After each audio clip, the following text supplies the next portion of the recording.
I am Richard Caldwell, 68 years old, and a retired forensic accountant who spent decades hunting down corporate parasites. But the most dangerous parasite I ever encountered was sleeping in my twin brother's bed. Last Tuesday, my twin brother William called me weeping from a freezing parking lot because his wife drained his life savings to buy their spoiled son a luxury sports car, leaving William completely unable to pay for his vital heart medication. When I heard her laugh through the phone, I did not call the police or hire a lawyer.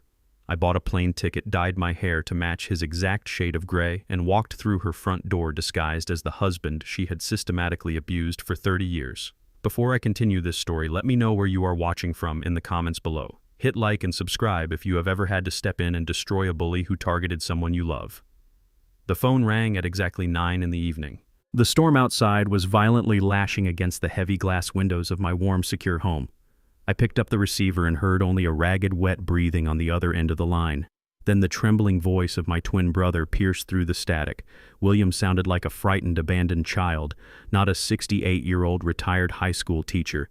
He told me he was standing outside a neighborhood pharmacy in the middle of a freezing downpour. His voice shook so violently I could barely understand his words. He explained that his debit card had just been declined at the pharmacy counter. He desperately needed his prescription blood pressure and heart medication, the very pills that kept his fragile heart beating and prevented a fatal stroke. The pharmacist had looked at him with a mixture of pity and cold impatience. The terminal had flashed a notification of insufficient funds, a sudden and total depletion of a bank account William had spent 40 years building. William had stepped out into the freezing rain, his chest tight with panic, and dialed his wife. He called Patricia, begging for an explanation and pleading for help. He told me he had recorded the phone call because he could not believe what he was hearing. He played the recording for me over our open line. Through the crackling audio, I heard my brother pleading for the $70 needed to literally keep him alive. Then I heard Patricia speak. Her voice was sharp, entitled, and dripping with absolute disdain. She casually informed William that she had just emptied their joint checking account without his knowledge. She proudly announced that she had transferred every last cent to secure a down payment on a brand new Porsche for their 35-year-old son, Bradley. She claimed Bradley needed the luxury vehicle to project success, and that William was being incredibly selfish for worrying about his little pills. When William started to cry on the recording, Patricia laughed. It was a chilling, cruel laugh that echoed with decades of unchecked emotional abuse. She told her husband of 30 years to stop whining, ordered him to walk 3 miles home in the freezing rain, and promptly hung up the phone.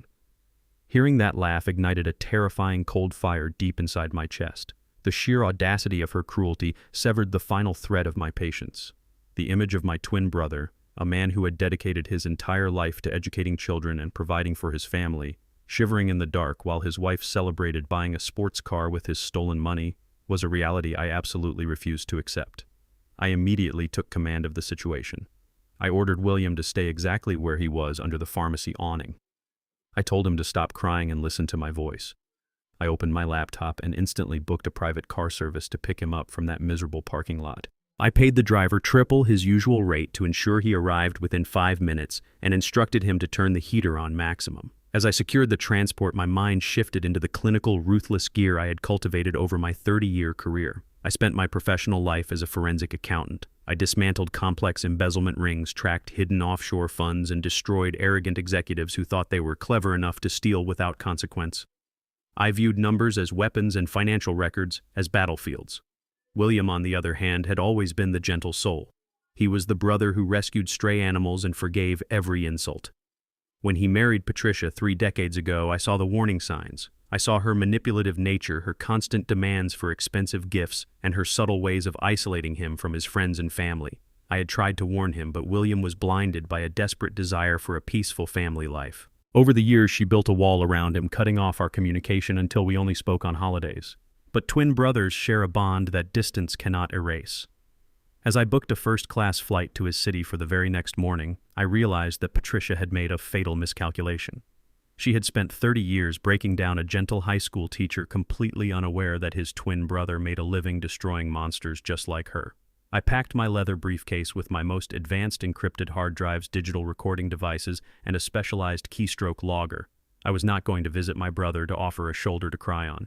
I was launching a hostile takeover of his ruined life. I instructed the car service to take William directly to a secure upscale hotel near the airport far away from Patricia and her toxic house. I called the hotel concierge, provided my platinum credit card, and ordered them to bring William hot food and dry clothes the second he arrived. I did not sleep that night. I sat in my dark office staring at the rain, mapping out the preliminary stages of Patricia's absolute financial and social destruction. The next morning, the fluorescent lights of the airport terminal felt harsh and unforgiving. I stood near the arrival gate, scanning the crowd of exhausted travelers filtering out of the security checkpoint. I was looking for a man who shared my exact facial structure, my height, and my general build. But when William finally walked through the sliding glass doors, my breath caught in my throat. I almost did not recognize the man shuffling toward me. The physical devastation was shocking. William was not just older, he was hollowed out. His posture was severely hunched, his shoulders curling inward as if he were constantly anticipating a physical blow. His clothes hung loosely off his frail frame, indicating a severe and rapid weight loss. The tailored suits he used to wear with pride were replaced by a faded oversized jacket that offered no real protection against the cold. His cheekbones protruded sharply beneath his pale, bruised-looking skin. But the most horrifying detail was his eyes. The bright, intelligent spark that used to define my brother was completely extinguished. His eyes darted nervously around the bustling terminal, filled with a deep, paralyzing paranoia. He looked like a prisoner of war who had finally managed to escape, only to realize he no longer knew how to survive in the free world. I stepped forward and wrapped my arms around his trembling shoulders. He collapsed against my chest, sobbing quietly into my coat. People stared, but I did not care. I guided him away from the crowds and into a quiet, secluded corner of the airport coffee shop. I bought him a hot tea and forced him to wrap his freezing hands around the ceramic mug. As he sat there struggling to form complete sentences, the true magnitude of Patricia's 30-year campaign of terror began to unfold. William confessed that the stolen bank account was only the final blow in a long, agonizing sequence of betrayals. He admitted that Patricia had slowly stripped his name off their valuable assets, diverted his pension into accounts he could not access, and routinely humiliated him in front of their son, Bradley. Bradley had grown into a cruel mirror image of his mother, treating his father like an annoying servant rather than a parent. William told me he had not eaten a hot meal in his own home for months, surviving on cheap snacks while Patricia and Bradley ordered lavish dinners. He looked down at his shaking hands and whispered that he wanted to hire a divorce lawyer, but he had absolutely no money left to pay a retainer. He said he was ready to give up, to just walk into the woods and disappear so he would not be a burden to anyone anymore. Hearing those words of utter defeat triggered a profound shift within my mind. I looked at the broken man sitting across from me and realized that standard legal channels were utterly useless in this scenario. A traditional divorce proceeding would take years of agonizing litigation. Patricia would hire aggressive lawyers using William's own stolen money. She would drag him through depositions, assassinate his character in court, and deliberately prolong the process until William's fragile heart finally gave out. She would win by simply outlasting his will to live. A lawsuit would be a death sentence for my brother. I reached across the table and gripped William's hand, forcing him to look directly into my eyes. I told him he was not going to hire a lawyer, and he was not going back to that house of horrors. I told him I had a secluded mountain cabin hundreds of miles away, fully stocked and equipped with a private nurse who would ensure he received proper medical care, excellent food, and total peace. William blinked in confusion, asking who was going to deal with Patricia and the massive financial mess she had created. I let a cold, calculated smile touch my lips. I explained my plan with absolute clarity. We shared the same face, the same voice pitch, and the same DNA. The only difference was that William was a victim and I was a predator. I told my brother that he was going to disappear into the mountains to heal, and I was going to dye my hair, put on his oversized jacket, and walk through Patricia's front door. I was going to switch lives with him. I promised William that I would locate every single dollar she had stolen, expose every secret she had buried, and systematically dismantle her entire world from the inside out. I vowed to him right then and there that by the time I was finished, his wife and his spoiled son would beg for the very mercy they had violently denied him. The drive up the winding mountain road was completely silent. William stared blankly out the passenger window at the dense pine trees, his breathing shallow and uneven. I pulled my heavy steel SUV into the hidden driveway of my secluded cabin. This place was my fortress, built entirely off the grid and fully equipped for long stretches of isolation. I had already made the necessary arrangements during our flight. Standing on the wooden porch waiting for us was Nurse Collins. She was a retired military medic I had retained years ago for high-security corporate extractions. She did not ask unnecessary questions. She only followed explicit orders. I helped my fragile brother out of the vehicle and handed Nurse Collins a thick envelope containing enough cash to cover 6 months of round-the-clock medical care. I gave her my demands. William was to be fed highly nutritious meals, monitored constantly for any signs of sudden cardiac distress, and kept completely disconnected from the outside world. There would be no television, no internet access, and absolutely no phone calls. I watched as Nurse Collins gently guided my weeping brother into the warm, brightly lit cabin. The heavy oak door closed, locking him safely away from the nightmare he had endured for 30 years. My brother was finally safe. Now, my real work had to begin. I walked into the master bathroom and locked the heavy door behind me. I stood under the harsh vanity lights and stared directly at my reflection in the wide mirror. We shared the exact same bone structure, the same square jaw, and the same pale blue eyes. But time and circumstance had carved completely different maps on our faces. My skin was weathered from competitive sailing and outdoor living, while William carried the pale, sickly pallor of a man who lived entirely in the dark shadows of his own home. I opened the chemical supplies I had purchased on the way to the airport terminal. I began the meticulous process of erasing my own identity.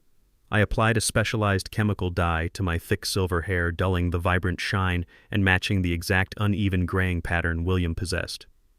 I used theatrical-grade cosmetics to artificially deepen the dark bags under my eyes and hollow out my cheeks, simulating the severe malnutrition I had witnessed earlier. I stripped off my tailored cashmere sweater and expensive leather shoes. I picked up the faded oversized jacket William had left on the passenger seat. As I slipped my arms into the worn fabric, I could literally smell the stale fear clinging to the frayed collar. The cosmetic changes were surprisingly simple. The physical performance would be the true challenge of this operation. I spent the next 4 hours walking back and forth across the hardwood floor, ruthlessly breaking down my own natural body language. I am a man who enters a room and commands immediate, unquestioned attention. I stand straight, I keep my shoulders pulled back, and I meet every single gaze with unyielding authority. To become William, I had to completely dismantle my pride. I forced my rigid spine to curve forward into a permanent, defeated hunch. I rolled my shoulders inward, deliberately minimizing my physical presence to appear small and completely non-threatening to anyone observing me. I practiced keeping my eyes focused firmly on the floorboards, only looking up with rapid, nervous, fluttering glances. Then I began to fiercely work on my voice. My natural speaking tone is deep, clear, and highly resonant. I spent 2 solid hours speaking to the empty room, forcing my vocal cords to tighten painfully. I practiced a slight, pathetic tremor in my words, raising the pitch until I sounded exactly like the terrified man who had begged for his heart medication in the freezing rain. I walked back to the mirror and stared at the final result. Richard Caldwell was completely gone. Looking back at me was the hollow, broken shell of William Caldwell. The transformation was practically flawless, but maintaining this illusion would require absolute mental discipline. If I stood too tall for even a single second, or if my voice carried a tiny hint of natural strength, Patricia would instantly know she was dealing with a dangerous imposter. I packed a small duffel bag with only the bare essentials. I walked out of the bathroom and paused by the guest room door, listening to the steady, rhythmic beeping of the expensive heart monitor attached to my sleeping brother. I did not say goodbye. I walked out of the cabin, got back into my vehicle, and pointed the bright headlights down the steep mountain. The storm had finally broken, leaving behind a bitter, biting cold. I merged onto the interstate highway, heading directly toward the wealthy suburbs. I was about to willingly walk into a psychological slaughterhouse. I mentally locked away my cold fury, replacing it with the manufactured terror of a severely abused husband. I parked my vehicle 3 blocks away from the sprawling suburban colonial house to avoid any suspicion from the neighbors. I pulled the collar of William's oversized faded jacket up against the bitter winter wind and began the long walk toward the property. Every step I took was a highly calculated exercise in physical submission. I forced my heavy leather boots to drag slightly against the concrete pavement. I mentally reviewed the layout of the property from the detailed architectural sketches William had drawn for me on the airplane. The perfectly manicured lawn, the expensive custom landscaping, and the grand double front doors were entirely funded by my brother's stolen pension and ruined credit. I reached the front porch and pulled the heavy brass key from my coat pocket.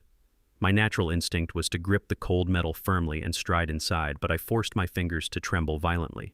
I inserted the key, turned the deadbolt, and pushed the heavy oak door open. The immediate blast of warm indoor air was suffocating, thick with the overpowering scent of expensive floral perfume and burning cedar firewood. I stepped into the grand foyer and carefully closed the door behind me, making sure not to slam it. I kept my chin tucked down deeply into my chest, staring intently at the polished marble floor. I heard the sharp, rhythmic tapping of designer heels approaching from the main hallway. Patricia walked into the foyer holding a crystal wine glass in one hand and a glowing digital tablet in the other. She did not even bother to look at my face. She simply glanced down at my wet shoes and let out a dramatic theatrical sigh of absolute disgust. She wore a silk designer dressing gown that cost more than the emergency medical treatment William had desperately needed just hours ago. She stopped a few feet away from me, radiating a toxic aura of absolute entitlement and petty cruelty. I waited for her to speak, keeping my breathing deliberately shallow and erratic to flawlessly mimic my brother's constant state of panic. When she finally opened her mouth, her voice was a precision weapon designed to inflict maximum psychological damage. She asked me where I had been, but she absolutely did not wait for an answer. She told me I was a pathetic burden who could not even manage a simple trip to the local pharmacy without causing an embarrassing scene for the family. Every single word she spoke was forcefully laced with a venomous condescension that made my muscles coil with the primal instinct to strike. The conflict raging inside my mind was deafening and physically painful. I have spent my entire adult life destroying arrogant corporate thieves who thought they were untouchable by the law. Standing in that bright foyer looking at the monster who had systematically tortured my gentle twin brother for 30 years, every fiber of my being wanted to stand up straight.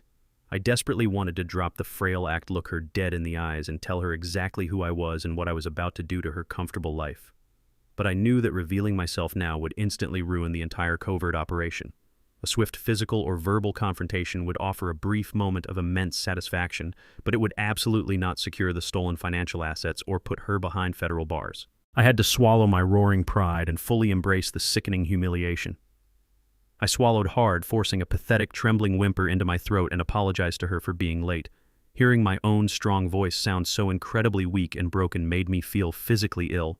Patricia simply sneered at my genuine-sounding apology. She pointed a perfectly manicured finger at the small puddles of rainwater dripping from my boots onto her pristine white marble floor. She declared that I had ruined her peaceful evening with my sheer incompetence, and now I was ruining her beautiful home with my street filth. She stepped closer, her expensive perfume barely masking the smell of her rotten soul, and loudly ordered me to clean the floor immediately. She did not tell me to get a standard mop. She specifically commanded me to go to the utility closet, fetch a bucket of freezing cold water and a coarse yellow sponge, and scrub the entire foyer and massive kitchen floor on my hands and knees. She cruelly stated that hard physical labor was the only way I could possibly earn my keep in her house, since my bank accounts were now completely empty and useless. The sheer breathtaking audacity of her demand almost broke my iron concentration. She was standing in a massive house paid for entirely by William, drinking expensive wine bought with William's stolen money, and commanding me to scrub the floor like an indentured servant. I gave her a tiny, deeply submissive nod. I shuffled slowly past her, keeping my eyes fixed firmly on the wooden baseboards, and made my way down the hall to the utility closet. I found the heavy plastic bucket and the abrasive sponge. I filled the bucket with water, letting the loud sound of the rushing faucet temporarily drown out the violent pounding of my angry heart. I carried the sloshing bucket back to the foyer and slowly lowered my body onto my knees. The cold marble sent a sharp, biting ache through my older joints, but the physical discomfort was absolutely nothing compared to the immense psychological strain of the theatrical performance. I plunged the sponge into the freezing water, wrung it out with shaking hands, and began to aggressively scrub the dirty floor tiles. Patricia absolutely did not leave the room to let me work in peace. She stood directly over me, taking slow, deliberate sips of her expensive red wine, watching me demean myself for her personal entertainment. She began to casually narrate my perceived lifelong failures. She told me I had always been a terrible provider, a completely weak husband, and a profoundly useless father to Bradley. She boldly claimed that emptying my retirement account was actually a massive favor because I was clearly too incompetent to manage our complex family finances. With every single painful swipe of the wet sponge against the hard floor, I mentally cataloged her growing list of crimes. I memorized the exact cadence of her cruel laughter and the precise phrasing of her daily insults. I was not just scrubbing a dirty floor in the suburbs. I was building a comprehensive psychological profile of my primary target. I was actively gathering the necessary emotional fuel to ensure that when I finally dropped the legal guillotine on her fraudulent life, I would not feel a single microscopic ounce of human mercy. My lower back began to spasm violently from continuously maintaining the unnatural hunched posture. I desperately wanted to stretch my spine to roll my broad shoulders back and relieve the mounting physical pressure, but I remained firmly locked in my pathetic groveling position. I moved slowly on my bruised knees from the bright foyer into the massive custom-designed kitchen. The countertops were imported black granite, the appliances were industrial-grade stainless steel, and the custom oak cabinetry stretched all the way up to the vaulted ceiling. It was a towering monument to unchecked greed built entirely upon the shattered foundation of my twin brother's ruined life. Patricia followed me directly into the kitchen, leaning casually against the massive center island. She complained loudly that I was moving much too slowly and that my pathetic, ragged breathing was giving her a terrible headache. I kept my head down, moving the abrasive sponge in rhythmic, endless circles, breathing in the sharp scent of chemical lemon cleaner and decades of old resentments. I realized in that exact moment that Patricia was not a criminal mastermind. She was simply a brutal, opportunistic bully who had taken severe advantage of a deeply kind and forgiving man. She possessed no real intellectual cunning, only a vicious reptilian instinct fueled by her unchecked narcissism. She felt so completely and utterly safe in her total dominance that she did not even bother to properly observe the man currently kneeling on her kitchen floor.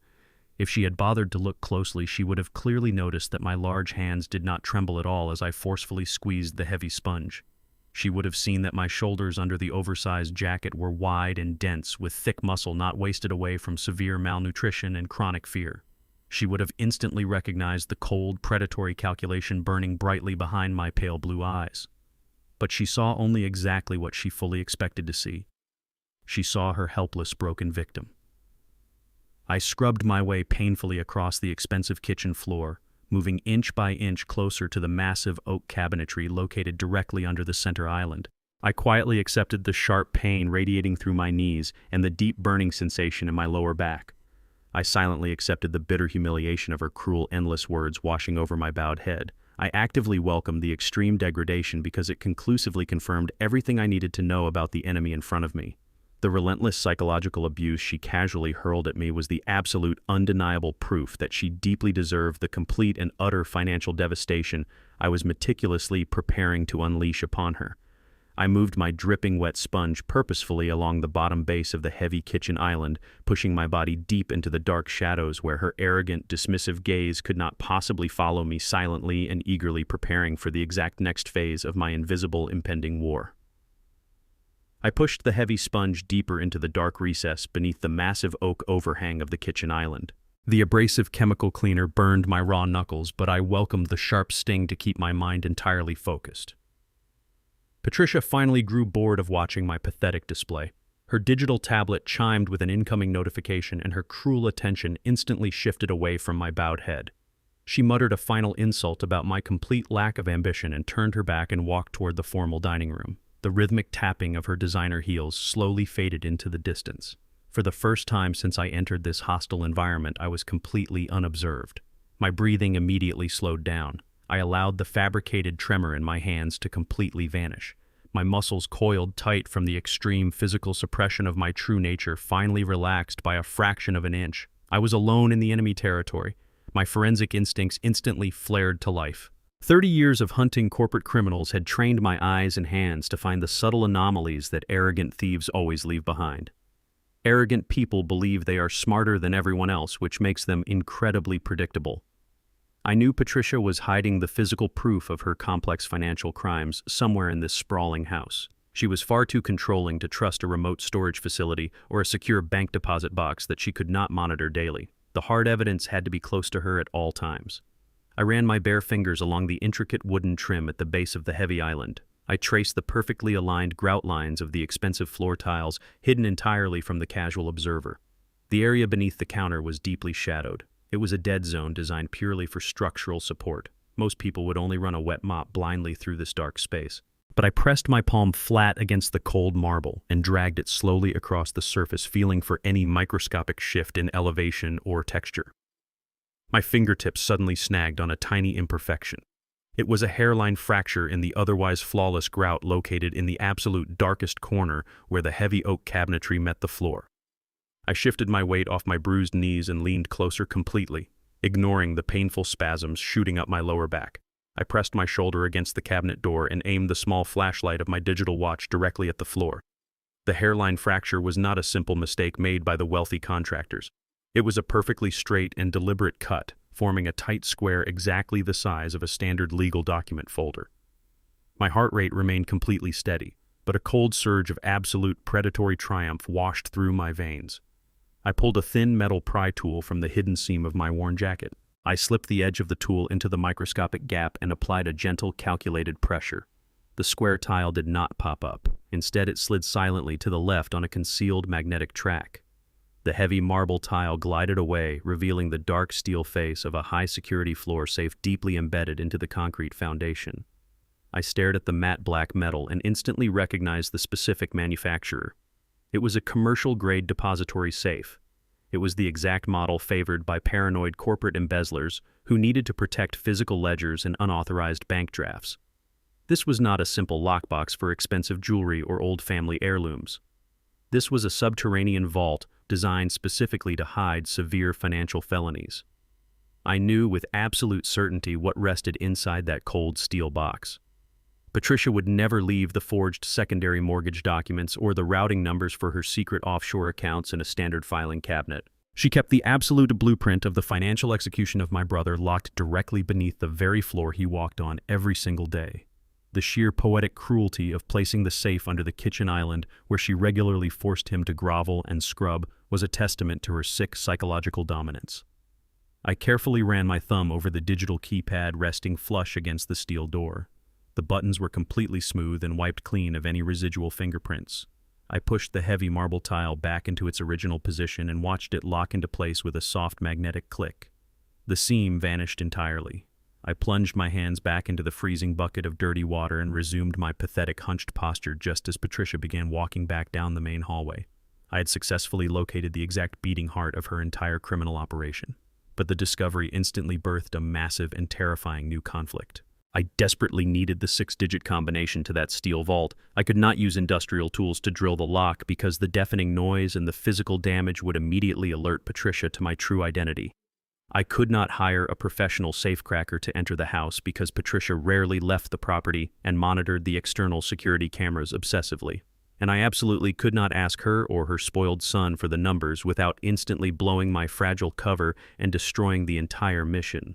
If she suspected for a single second that her helpless husband suddenly knew about the hidden vault, she would immediately empty the contents and execute her exit strategy before I could build the federal case. I kept my head down and scrubbed the floor while my mind raced through 1,000 tactical permutations. I had the exact location of the weapon that would completely destroy her life. But I was locked out while the clock rapidly ticked toward total financial ruin, and I had absolutely no idea how to force the devil to hand me her keys.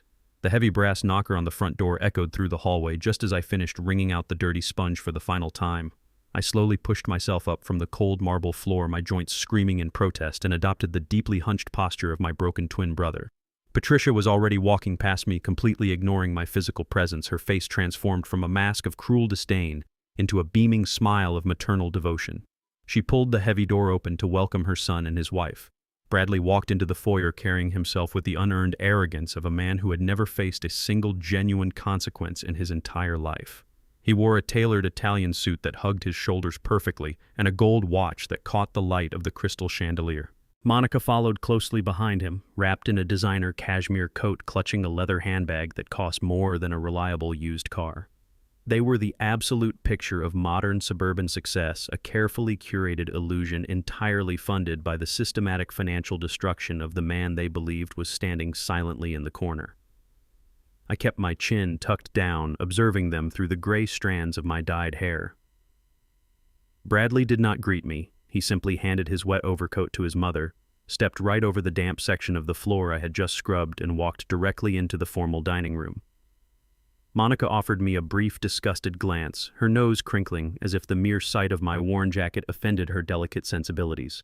She linked her arm through her husband's and followed him, loudly complimenting Patricia on the magnificent aroma filling the house. I remained in the foyer for a long moment, absorbing the sheer level of disrespect casually displayed by my own nephew. This was not a family gathering. This was a gathering of parasites preparing to feast on the remaining lifeblood of their chosen host. I shuffled slowly into the dining room, mentally preparing myself for the next phase of the psychological torture. The large mahogany table was elegantly set for 3 people. Fine china plates rested on expensive linen placemats accompanied by polished silver cutlery and tall crystal wine glasses. In the center of the table sat a massive silver platter holding 3 thick, perfectly seared prime ribeye steaks surrounded by roasted asparagus and buttered fingerling potatoes. The rich, savory smell of the expensive meat made my stomach twist, a sharp reminder of the physical hunger my brother endured on a daily basis. Patricia cheerfully directed Bradley and Monica to take their seats at the head of the table. She opened a bottle of imported French wine and generously filled their glasses, laughing brightly at a hollow joke Bradley made about his golf handicap. I stood awkwardly near the doorway, waiting for my instruction. Patricia finally turned her head and looked at me, her smile instantly vanishing, replaced by a cold, hardened glare.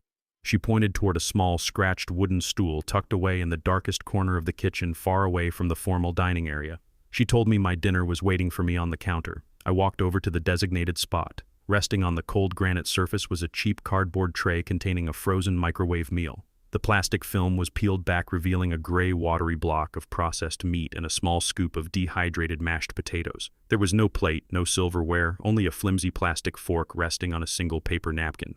The message was brutally clear. I was not a member of this family. I was a tolerated pest allowed to consume the bare minimum calories required to keep me alive and compliant. I sat down on the hard wooden stool and picked up the plastic fork. I pierced the soggy, tasteless food and brought it to my mouth, forcing myself to swallow the bitter humiliation. From my dark corner, I had a perfect, unobstructed view of the dining room table. I watched as Bradley cut effortlessly into his thick, juicy steak, chewing loudly while he dominated the conversation. He began to boast about the brand-new luxury sports car sitting in the driveway, the very same vehicle purchased with the stolen funds that left my brother unable to afford his heart medication. Bradley laughed as he described the custom leather interior and the upgraded sound system, casually mentioning that the monthly insurance premium was ridiculously high. Monica took a delicate sip of her expensive wine and chimed in, complaining that her current diamond tennis bracelet felt slightly outdated and she desperately needed an upgrade before their upcoming vacation to the Bahamas. Patricia eagerly nodded along, assuring her daughter-in-law that they would arrange a special shopping trip the very next weekend. My forensic accountant instincts automatically tallied the cost of their conversation. I was listening to them openly plan their next lavish expenditures using William's completely drained pension accounts. They spoke about his hard-earned money as if it were a natural, infinite resource that they inherently owned. At one point, Bradley paused his chewing, leaned back in his heavy wooden chair, and looked directly across the room at me. He raised his wine glass in a mocking toast. He thanked me for being such a quiet, undemanding roommate, stating that it was highly convenient that I required so little financial maintenance these days. Monica giggled behind her linen napkin, adding that it was truly a blessing that I had finally learned to stay out of their way. The sheer concentrated cruelty of their shared laughter echoed off the high ceilings, settling like a heavy stone in the center of my chest. I did not break my character. I gave my nephew a pathetic, trembling nod and lowered my eyes back to my cardboard tray, continuing to eat the terrible food in total silence. But beneath my perfectly constructed facade of a broken, defeated old man, my mind was operating with the cold, lethal precision of a hunting predator. This dinner was a profound revelation. Before I walked into this house, I had assumed that Patricia was the sole architect of William's misery, manipulating a passive or ignorant son. But watching Bradley actively participate in the emotional abuse, seeing the undeniable gleam of greedy entitlement in his eyes, I realized the absolute truth. Bradley and Monica were not innocent bystanders. They were fully willing, active accomplices in the systematic financial and psychological execution of my twin brother. They knew exactly where the money came from, and they felt absolutely zero remorse for the devastating toll it took on the man who had given them life. They were all entirely guilty. I scraped the last piece of cold food from the plastic tray, the bitter taste grounding my resolve. I silently promised the three monsters sitting in the warm, brightly lit dining room that they would soon experience a hunger far deeper than anything my brother had ever known. They would soon discover what it feels like to have every comfort, every dollar, and every shred of their false dignity ripped away in the blink of an eye. I stood up from the small wooden stool, carrying my empty cardboard tray toward the kitchen trash can, perfectly ready to execute the midnight digital operation that would serve as the first nail in their collective coffin. The grandfather clock in the downstairs hallway struck 2 in the morning. The heavy brass chimes vibrated through the cold floorboards of the cramped basement room where Patricia had permanently banished my brother. I sat on the edge of the narrow, uncomfortable cot in the absolute pitch black. I had not slept a single minute since the humiliating dinner concluded. I was waiting patiently for the sprawling suburban house to settle into complete and total silence. I reached into the deep inner pocket of my worn jacket and pulled out a small metallic object no larger than a standard house key. It was a military-grade hardware keystroke logger. I had utilized these exact covert devices during high-stakes corporate espionage investigations to completely dismantle corrupt executives. Once physically plugged into a computer port, this tiny piece of hardware would silently record every single letter, number, and password typed on the keyboard. It was designed to bypass all encrypted software firewalls completely undetected by the operating system. But to plant the device, I had to physically access Patricia's personal laptop. And I knew from William's desperate intelligence gathering that her laptop never left the master bedroom on the second floor. I stood up from the creaking metal cot and took a slow, deep breath of the damp basement air. The pathetic performance of the frail, broken husband was over for the night. I rolled my broad shoulders back, stretching the incredibly tight muscles in my lower spine, and allowed my natural physical strength to return to my limbs. I slipped off my heavy boots and walked in my thick socks toward the wooden basement stairs. Every single step I took was a highly calculated tactical movement. I placed the outer edge of my foot down first, rolling my body weight silently across the wooden planks to completely avoid the center where the boards were most likely to groan under pressure. I crept up the basement stairs and eased the door open into the main hallway. The house was freezing cold and suffocatingly still. The only sound masking my movements was the low, steady hum of the massive central heating unit pushing warm air exclusively to the upper floors. I moved like a ghost through the dark kitchen, passing the exact spot where I had scrubbed the floor on my bruised knees hours earlier. I looked down at the invisible seam hiding the heavy floor safe located directly beneath the center island. I knew with absolute certainty that the physical answers I desperately needed were locked inside that steel box, and the digital key to that subterranean vault was sitting upstairs on her hard drive. I approached the grand, sweeping mahogany staircase leading to the second floor. This was the most dangerous physical phase of the infiltration. I knew from my brother's incredibly detailed architectural sketches that the third step and the seventh step had loose nails that screeched loudly under any significant pressure. I carefully stepped completely over the third stair, stretching my long legs in the dark. I bypassed the seventh step, my heart beating with a steady, rigorously controlled rhythm. I was not a terrified victim sneaking around his own home. I was a veteran forensic predator maneuvering confidently through hostile enemy territory. I reached the second floor landing without making a single sound. The thick plush carpet instantly muffled my footsteps completely.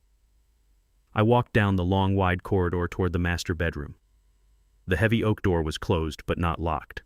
Patricia felt too incredibly arrogant and too secure in her absolute psychological dominance to bother locking her bedroom door against the man she believed was cowering in the basement. I reached out and gripped the cold brass doorknob. I applied a slow, perfectly even pressure, turning the metal with excruciating care to prevent the internal latch from clicking audibly. I pushed the heavy door open just enough to slip my broad shoulders through the narrow gap. The master bedroom was massive and overwhelmingly opulent. Pale moonlight filtered softly through the sheer imported curtains, casting long, pale shadows across the expensive custom furniture. In the center of the spacious room sat a gigantic king-sized bed purchased entirely with my brother's drained pension funds. Patricia lay directly in the middle of the massive mattress wrapped tightly in thick silk sheets. Her breathing was deep, heavy, and rhythmic.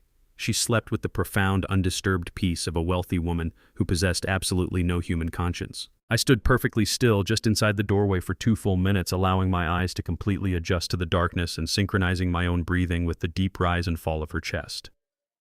If she woke up right now and saw me standing tall and physically imposing in the dark, the entire covert operation would be instantly destroyed.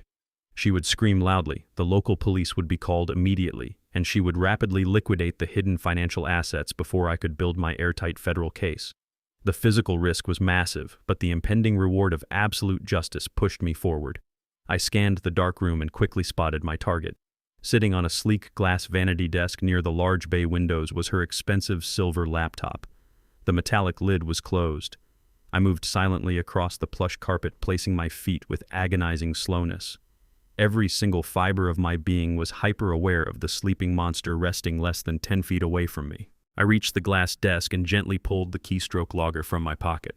I ran my bare fingertips delicately along the cold metal edge of the laptop, locating the small universal serial bus port on the back right corner. I positioned the small device perfectly, ensuring the internal metal prongs were properly aligned in the dark. I held my breath completely and pushed the hardware logger firmly into the open port. A tiny microscopic green light flashed once on the end of the device, instantly confirming it was receiving hidden power from the laptop battery. The digital trap was successfully installed. But as I carefully pulled my hand away from the machine, my knuckle lightly grazed a heavy crystal perfume bottle sitting carelessly on the glass desk. The thick glass bottle wobbled slightly, making a sharp, highly distinct clinking sound against the vanity surface. The sudden sound was utterly deafening in the silent room. On the massive bed, Patricia suddenly gasped loudly. The steady, rhythmic breathing stopped entirely. I clearly heard the loud rustle of the heavy silk sheets as she rapidly shifted her weight. I froze completely. I did not breathe. I did not blink. I stood as rigid as a carved stone statue in the dark shadows right next to the desk. I watched her dark silhouette rise slightly from the mattress. She muttered something totally incoherent in the dark, a sharp tone of intense annoyance lacing her sleep-heavy voice. My muscles coiled tight with an intense rush of pure adrenaline. If she reached over and turned on the bright bedside lamp, I would have less than 3 seconds to neutralize the dangerous situation without causing physical harm, a chaotic scenario that would ruin everything I had worked for. I waited in the agonizing, suffocating silence, my heart pounding a furious rhythm directly against my ribs. 10 seconds passed in the dark, then 20 long seconds. Finally, Patricia let out a long, heavy sigh of frustration. She rolled over roughly onto her side, turning her back completely to the glass vanity, and pulled the silk sheets aggressively up over her head. Her breathing slowly returned to a deep, even, and ignorant rhythm. The immediate, terrifying danger had finally passed. I exhaled the stale, burning air from my lungs with extreme care. I looked down one last time at the silver laptop resting on the desk.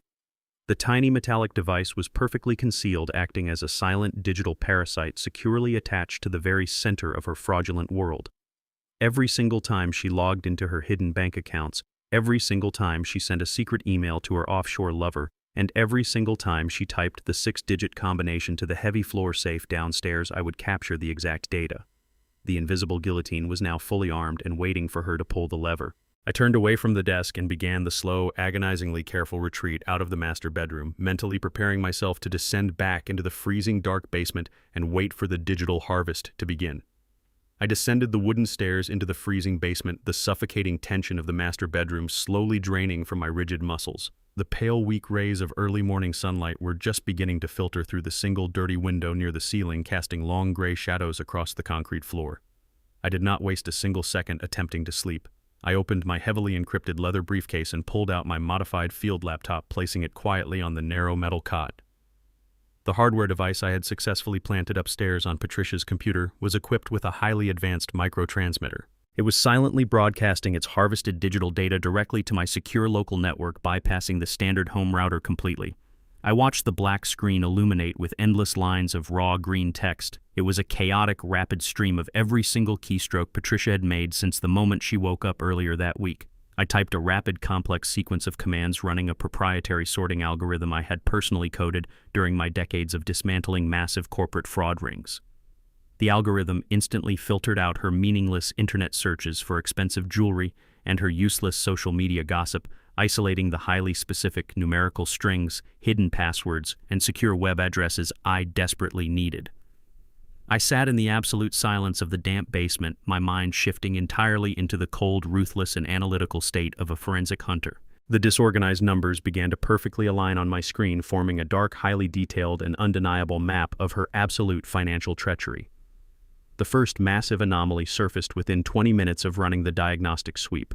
My algorithm successfully isolated a highly secure login sequence for a prominent national bank, a financial institution William had explicitly told me he never used during their entire 30-year marriage. I activated a military-grade virtual private network to completely mask my digital footprint and carefully entered her stolen credentials. The screen refreshed, revealing a massive, heavily leveraged secondary mortgage taken out directly against the sprawling suburban house. I pulled up the digitized loan documents and zoomed in closely on the primary signature line. Staring back at me from the glowing screen was a surprisingly accurate forgery of my twin brother's handwriting. But 30 years of analyzing fraudulent corporate ledgers and forged executive documents allowed me to immediately spot the microscopic hesitations in the pen strokes. Patricia had clearly practiced his signature relentlessly, but she entirely lacked the natural fluidity of a man simply writing his own name. She had secretly leveraged the entire equity of the pristine property, pulling hundreds of thousands of dollars in pure cash out of the house, while leaving William completely and solely legally responsible for the massive, crushing debt. But the sheer volume of the stolen cash sitting in the loan ledger did not match her current visible spending habits. The luxury sports car for Bradley and the expensive steak dinners were merely a shallow smokescreen. They were a tiny fraction of the total stolen amount designed to hide a much larger, far more sinister financial maneuver operating deep in the shadows. I aggressively dug deeper into the intercepted keystrokes tracing the hidden digital flow of the missing mortgage funds. I quickly uncovered a complex series of secure international wire transfers buried beneath thick layers of dummy shell company routing numbers. The massive sums of money were bleeding rapidly out of the country, funneling directly into a highly private numbered account located in the Cayman Islands. I cross-referenced the offshore destination account with a series of hidden email drafts Patricia had typed and immediately deleted. She was using the draft folder of a secondary email address as a secure communication channel, a common tactic used by amateurs to avoid sending traceable permanent messages. I decrypted and read the recovered text, feeling a profound, icy wave of absolute disgust wash over my entire body. The messages were addressed to a man named Vincent, a local luxury real estate broker I instantly recognized from William's extensive background notes. Patricia was not just stealing my brother's money to generously fund her own lavish, entitled lifestyle. She was actively and systematically liquidating his entire life to completely fund a permanent wealthy escape with her secret lover. The recovered messages detailed a highly coordinated, incredibly vicious plan to deliberately default on the massive secondary mortgage. Her ultimate goal was to let the bank aggressively repossess the family house, pack her bags in the middle of the night, and flee to a luxury tropical resort with the offshore millions. She planned to leave William literally homeless, completely penniless, and drowning in inescapable fraudulent debt. She had weaponized his profound, gentle trust to build her perfect, wealthy getaway vehicle. The heavy, aggressive thud of footsteps on the floorboards directly above my head abruptly pulled me away from the glowing screen. Morning had officially arrived in the House of Horrors, and my daily humiliating performance as the broken, abused husband had to resume immediately. I rapidly locked down my laptop, secured it deeply inside the hidden briefcase, and shuffled slowly up the basement stairs to prepare her morning coffee. Around 10 o'clock in the morning, the heavy brass mail slot on the front door clattered loudly, echoing through the grand foyer. I walked out of the kitchen, instinctively keeping my broad shoulders hunched and my eyes fixed firmly on the polished marble floor. Resting squarely on the pristine tile was a thick registered envelope from the exact national bank I had just investigated. The bold red letters stamped violently across the front of the envelope clearly indicated a final notice of foreclosure. I slowly reached down to pick it up, maintaining my deliberate trembling charade, but before my fingers could even brush the heavy paper, Patricia lunged aggressively past me. She snatched the thick envelope directly out of my hand, her face suddenly flushing with an intense, barely concealed panic. She shoved the bank notice violently into the deep pocket of her silk morning robe and screamed loudly at me to get back into the kitchen and stop spying on her personal mail. She hurled a vicious insult about my pathetic uselessness, completely unaware that I already knew exactly what was printed on those hidden pages. I lowered my head and shuffled away subserviently, but the final devastating piece of the puzzle had firmly snapped into place. The bank was already initiating the aggressive legal foreclosure process. Patricia was actively accelerating her exit timeline, preparing to run with Vincent and the stolen millions. The ultimate trap was closing incredibly fast, and I realized with absolute terrifying certainty that I had less than 30 days to completely dismantle her 30-year criminal empire before my brother lost everything he had ever built. The very next morning, the atmosphere inside the sprawling suburban house was incredibly toxic. Patricia was operating on a dangerous, manic energy fueled entirely by the bank foreclosure notice currently sitting in her pocket. She paced the hardwood floors like a caged predator, aggressively preparing to strike. I was standing in the cramped laundry room washing a heavy load of towels when she suddenly kicked the door open. She stood in the narrow doorway with her arms crossed tightly over her chest. She looked at me with a level of absolute disgust that made my blood run instantly cold. She loudly announced that the household finances were suddenly very tight and she was no longer willing to completely support a useless parasite. It was a spectacular display of psychological projection. The woman who had just secretly mortgaged the entire property to fund a permanent tropical escape with her real estate lover was now violently blaming her victim for the impending financial collapse.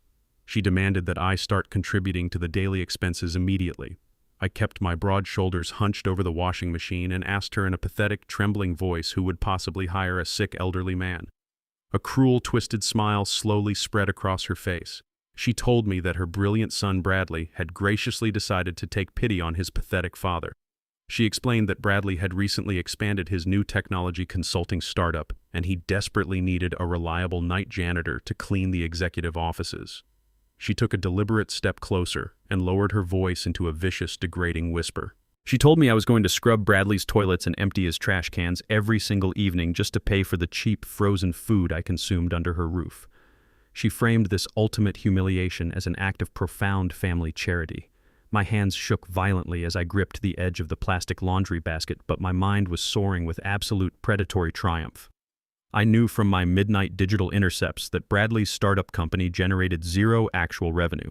It was nothing more than a sophisticated shell corporation specifically designed to launder the stolen mortgage funds before they were wired offshore. I desperately needed physical access to his office to clone his local hard drives and secure the secondary financial ledgers.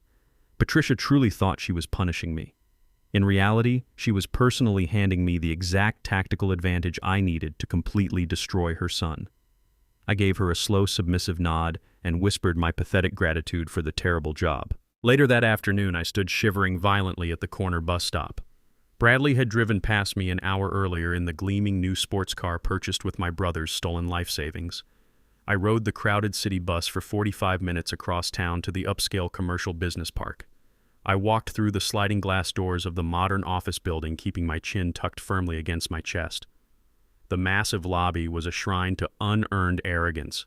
It featured polished concrete floors, expensive modern art, and sleek glass walls. I shuffled slowly toward the main reception desk of Bradley's company, wearing the oversized faded jacket that marked me as a man who had completely failed at life. A young receptionist chewing gum looked at me with immediate, open suspicion until I quietly mentioned I was the new cleaning staff.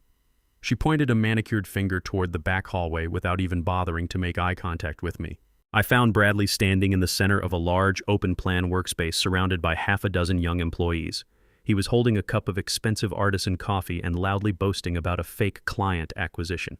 When he saw me slowly approaching, his entire demeanor shifted from arrogant tech executive to cruel feudal lord. He did not introduce me to his staff as his father. He completely erased our biological connection in front of his peers. He snapped his fingers loudly and ordered the room to quiet down immediately. He pointed directly at my chest and announced that I was the new janitor hired to clean up their daily messes. He walked over and stood mere inches from my face, staring down at me with cold, dead eyes. He told me that my schedule started after everyone else went home, and he expected the executive bathrooms to be absolutely spotless. He cruelly warned me that if he found a single speck of dust on his expensive glass desk, he would fire me instantly and make sure I never found work in this city again. The sheer volume of his disrespect was physically sickening. This was the baby boy my twin brother had joyfully carried on his shoulders. This was the child William had worked grueling double shifts to send to an expensive private university.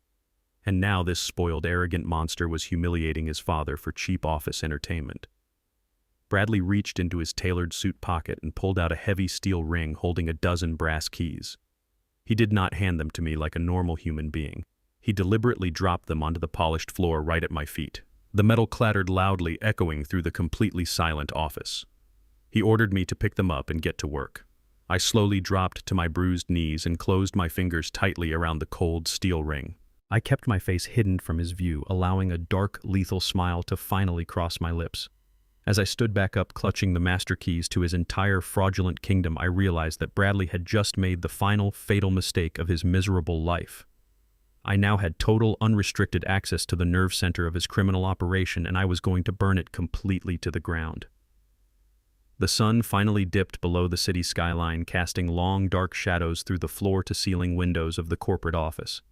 One by one, the young employees packed up their expensive laptops and headed for the elevators, laughing loudly about their evening plans. Bradley was the first to leave. He did not even look in my direction as he confidently strode out the glass doors, jingling his car keys. The heavy silence that settled over the empty workspace was my immediate signal to begin. I pushed the heavy plastic cleaning cart out of the supply closet.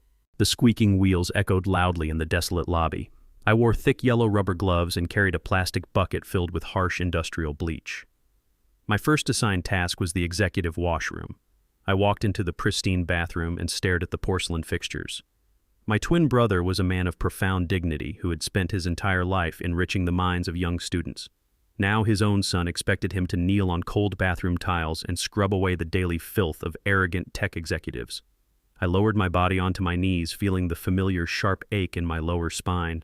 I plunged the coarse brush into the chemical water and began to violently scrub the porcelain bowl. The pungent smell of bleach burned my nostrils and stung my eyes, but I embraced the intense physical discomfort. I deliberately performed the degrading manual labor with meticulous care.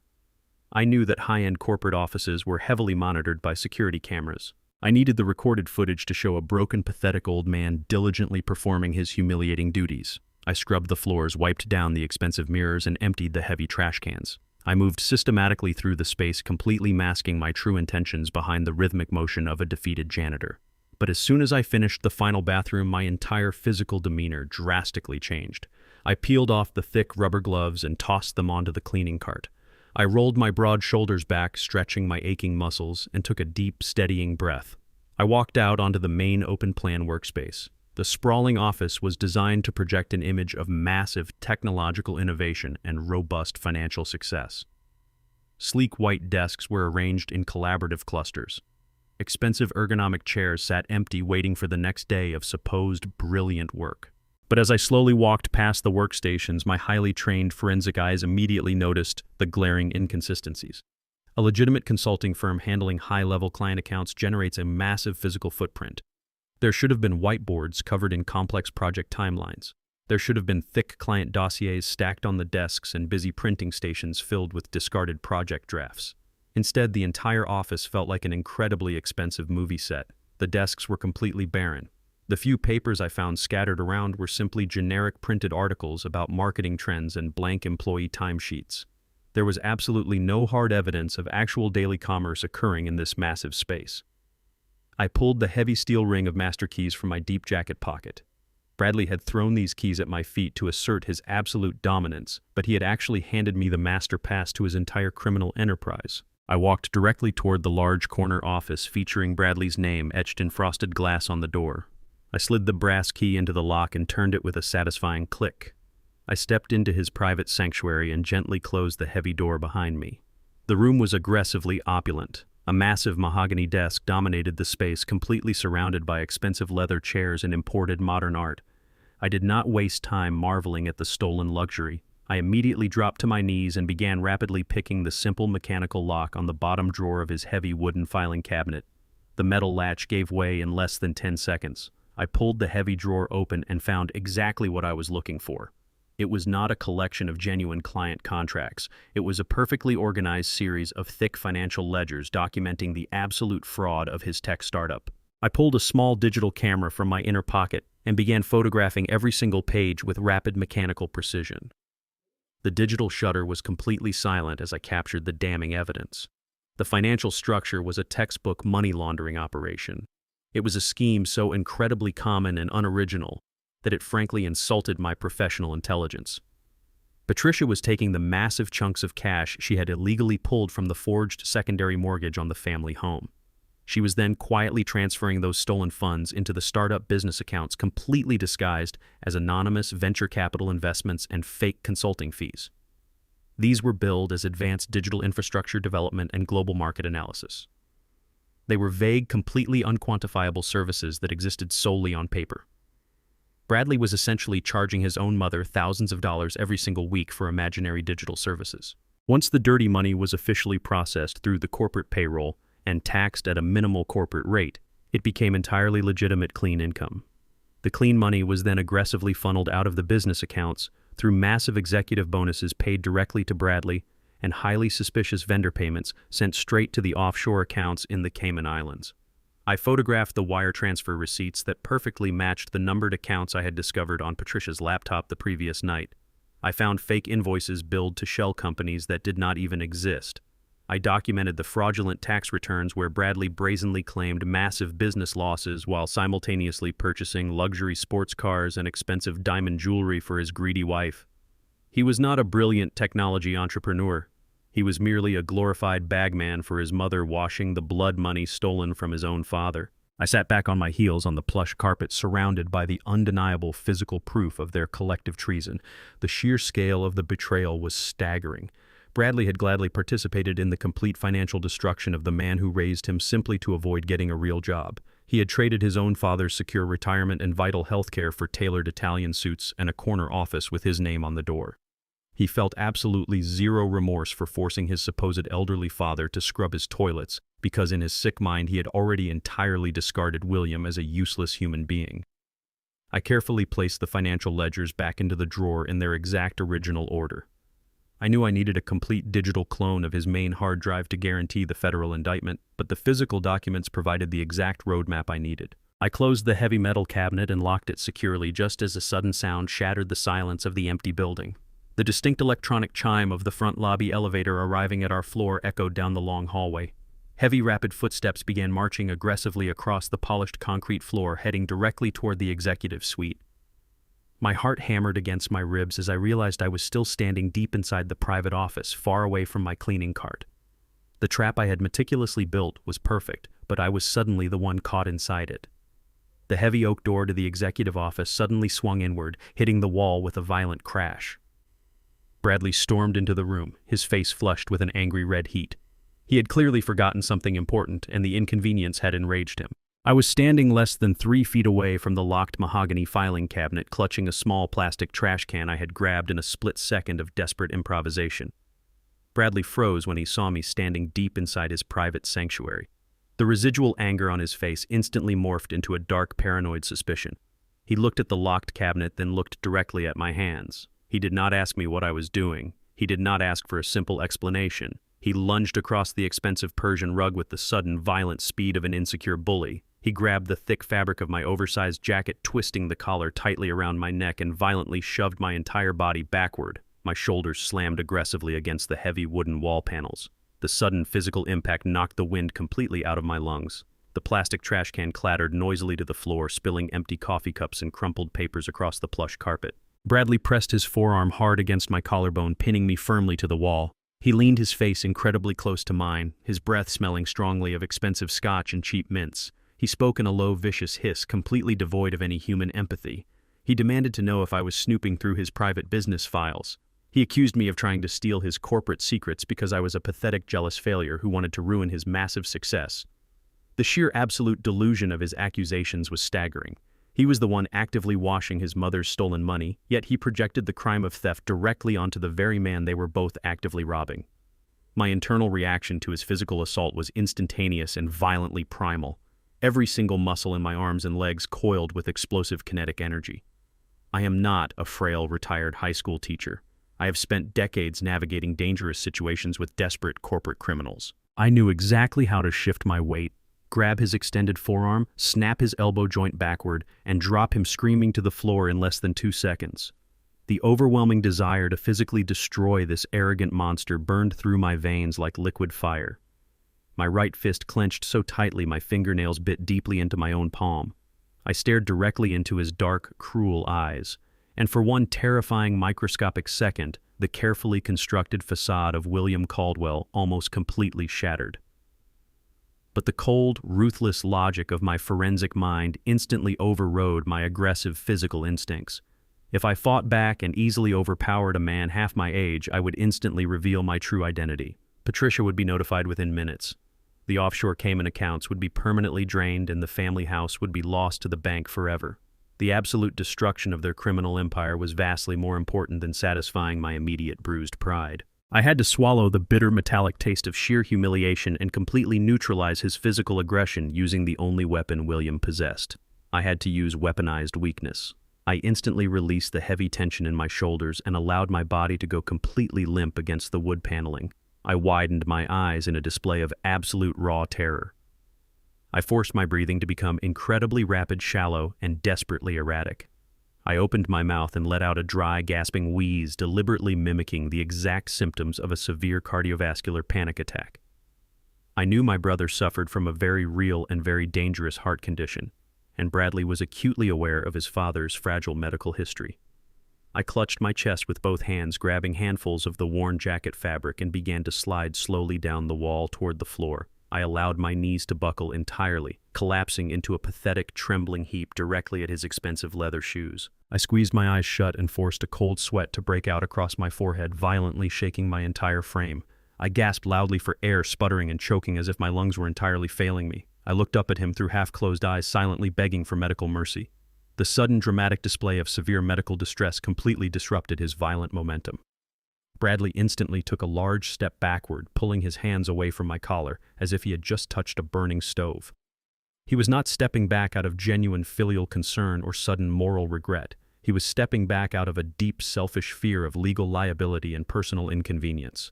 He absolutely did not want a dead body lying in the middle of his fraudulent corporate office. He stared down at me with an expression of pure, unadulterated disgust. He did not pull out his phone to call for an emergency ambulance. He did not bend down to offer his father a comforting hand. He simply sneered at my violently trembling form. He kicked the spilled plastic trash can forcefully out of his way. He told me I was a completely pathetic, fragile embarrassment to the family name. He ordered me to get off his floor, clean up the mess I had just made, and never step foot near his private filing cabinets ever again. He warned me that if he ever caught me snooping, he would personally throw me into a state-run psychiatric ward and throw away the key.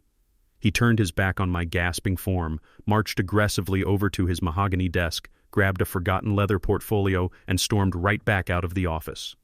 The heavy wooden door slammed shut behind him, echoing loudly through the empty building.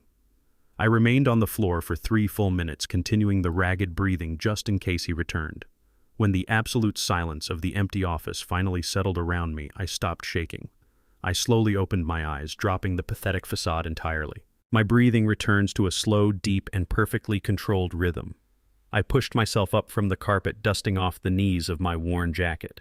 I had successfully survived the physical confrontation without blowing my cover, but the stakes of this operation had just escalated drastically.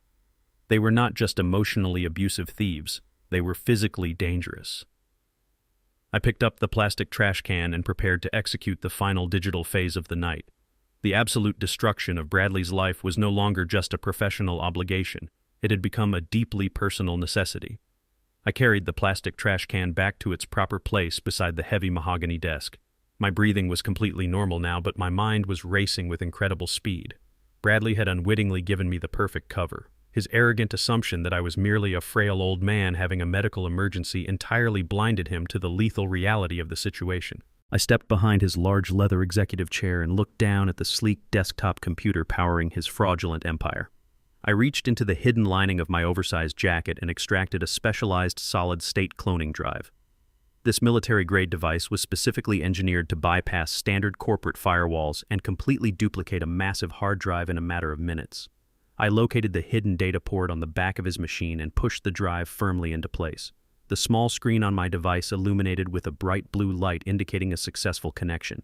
I typed a rapid sequence of bypass commands onto his sleek keyboard and initiated the full system clone.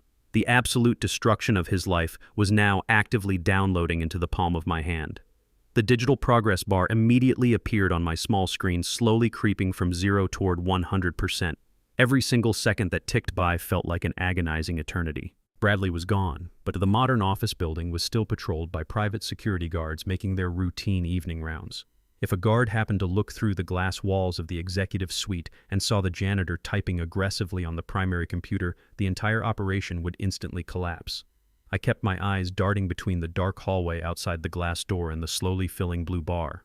While the massive volume of data transferred, I noticed a specific folder left carelessly open on his desktop monitor. It was labeled with a generic project name, but the contents were entirely devastating. I quickly scrolled through the visible documents and discovered the ultimate exit strategy. Bradley had already drafted the legal paperwork to completely dissolve the technology startup. The dates on the digital dissolution forms perfectly aligned with the bank foreclosure notice his mother had intercepted that very morning. They were not just planning to run away with the stolen money, they were actively orchestrating a synchronized financial implosion.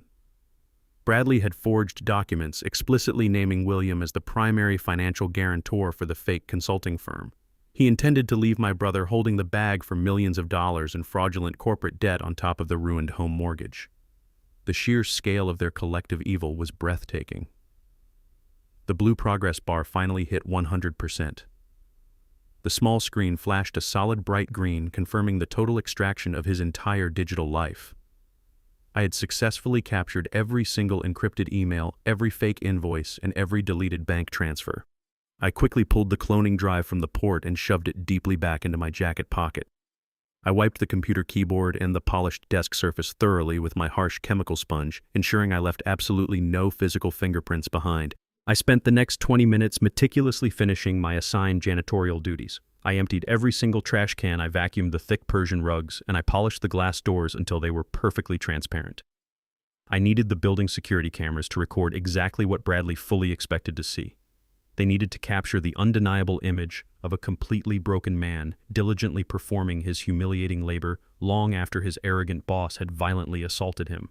This digital alibi would prevent them from ever suspecting that the fatal blow had been struck from inside their own fortress.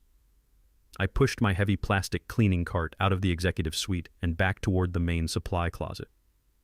The physical exhaustion of the long, grueling day was finally beginning to settle deeply into my older bones, but my spirit was burning with an unstoppable, triumphant fire. I stripped off the wet yellow rubber gloves, throwing them carelessly into the trash bin. I walked out of the silent office building into the freezing night air. I stood alone on the empty city sidewalk and reached into my deep pocket, feeling the cold, hard, metallic edge of the cloning drive. I now possessed the forged mortgage documents, the offshore routing numbers, the shell company ledgers, and the complete digital blueprint of their impending escape. The silent adjustment was no longer just a desperate conceptual plan. The trap was now fully armed and heavily loaded with irrefutable federal evidence. I pulled a secure burner phone from my inner pocket and dialed the private number of Nolan Gallagher, preparing to drop the massive legal guillotine directly onto their arrogant necks. The freezing night air whipped violently against my face as I walked rapidly away from the corporate business park. I reached deep into the pocket of my oversized jacket and gripped the cold plastic of my secure burner phone. I dialed a highly encrypted number I had perfectly memorized over 15 years ago. Nolan Gallagher answered on the second ring. He did not offer a polite greeting. He simply asked for a secure location. I gave him the address of an abandoned industrial warehouse district located on the absolute outer edge of the city limits. Nolan was a former federal intelligence investigator who had successfully transitioned into the highly lucrative world of private corporate espionage.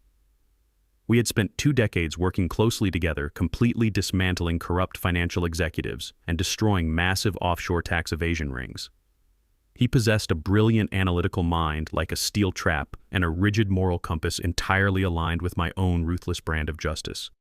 I hailed a passing city taxi and forcefully instructed the driver to take me to the perimeter of the dark industrial zone.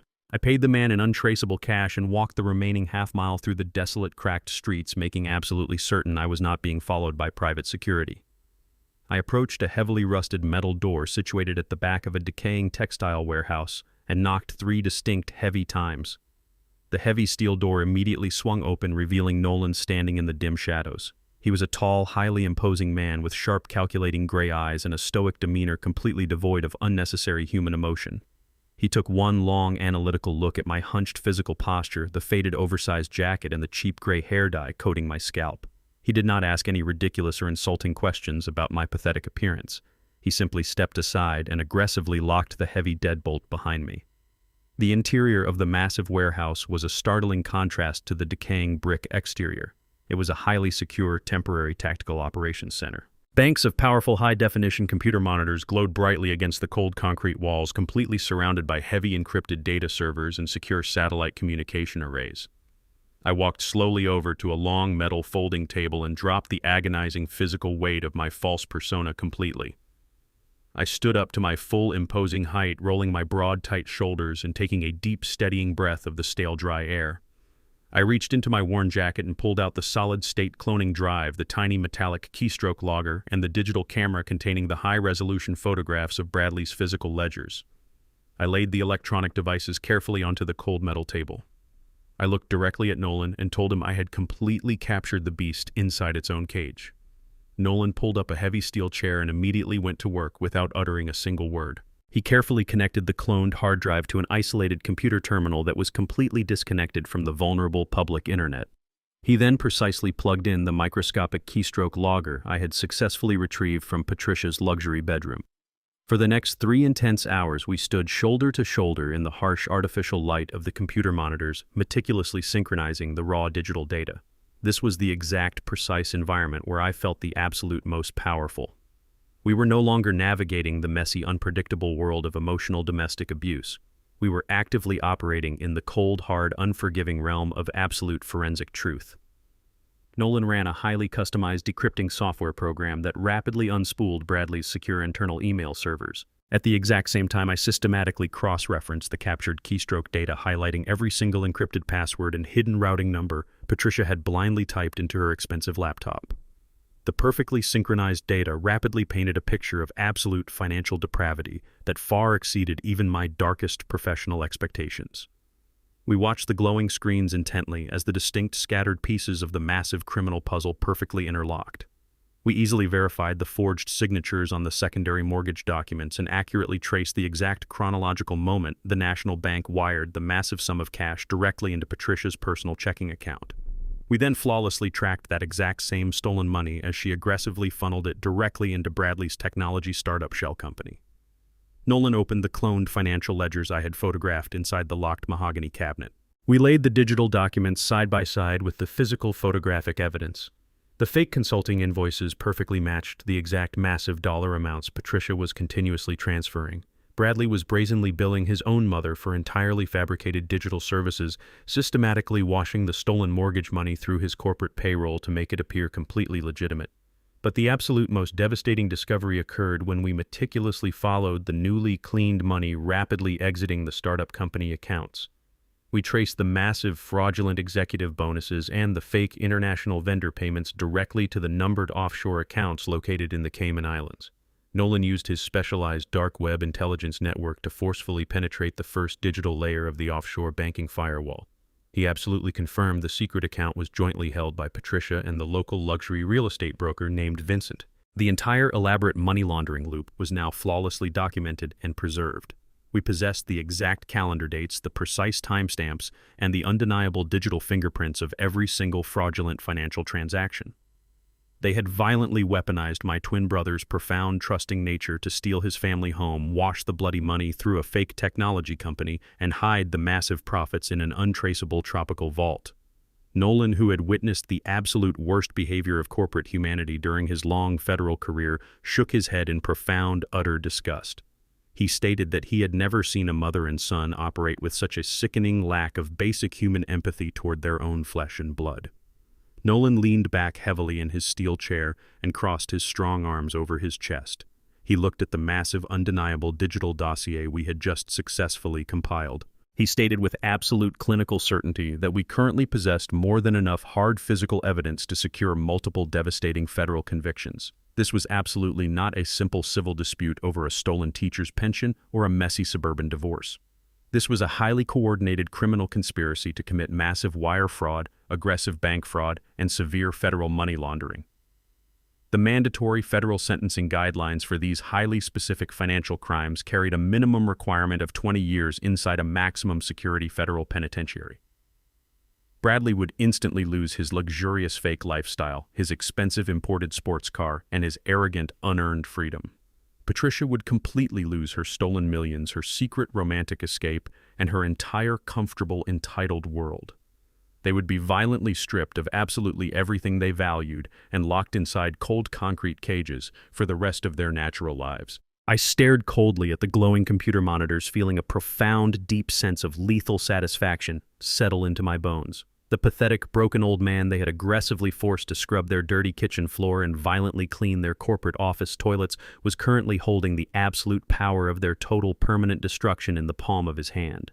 But I knew with absolute tactical certainty that we could not simply hand this massive mountain of evidence over to the local city police department.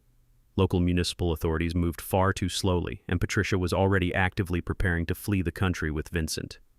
The bank foreclosure notice had triggered an aggressive, highly dangerous countdown. We desperately needed to strike a massive, invisible, paralyzing blow immediately. We had to completely sever their access to the stolen offshore funds and securely trap them inside the burning wreckage of their own fraudulent financial empire before they even realized the match had been lit. I turned to Nolan and firmly instructed him to prepare the massive federal submission package for the district attorney.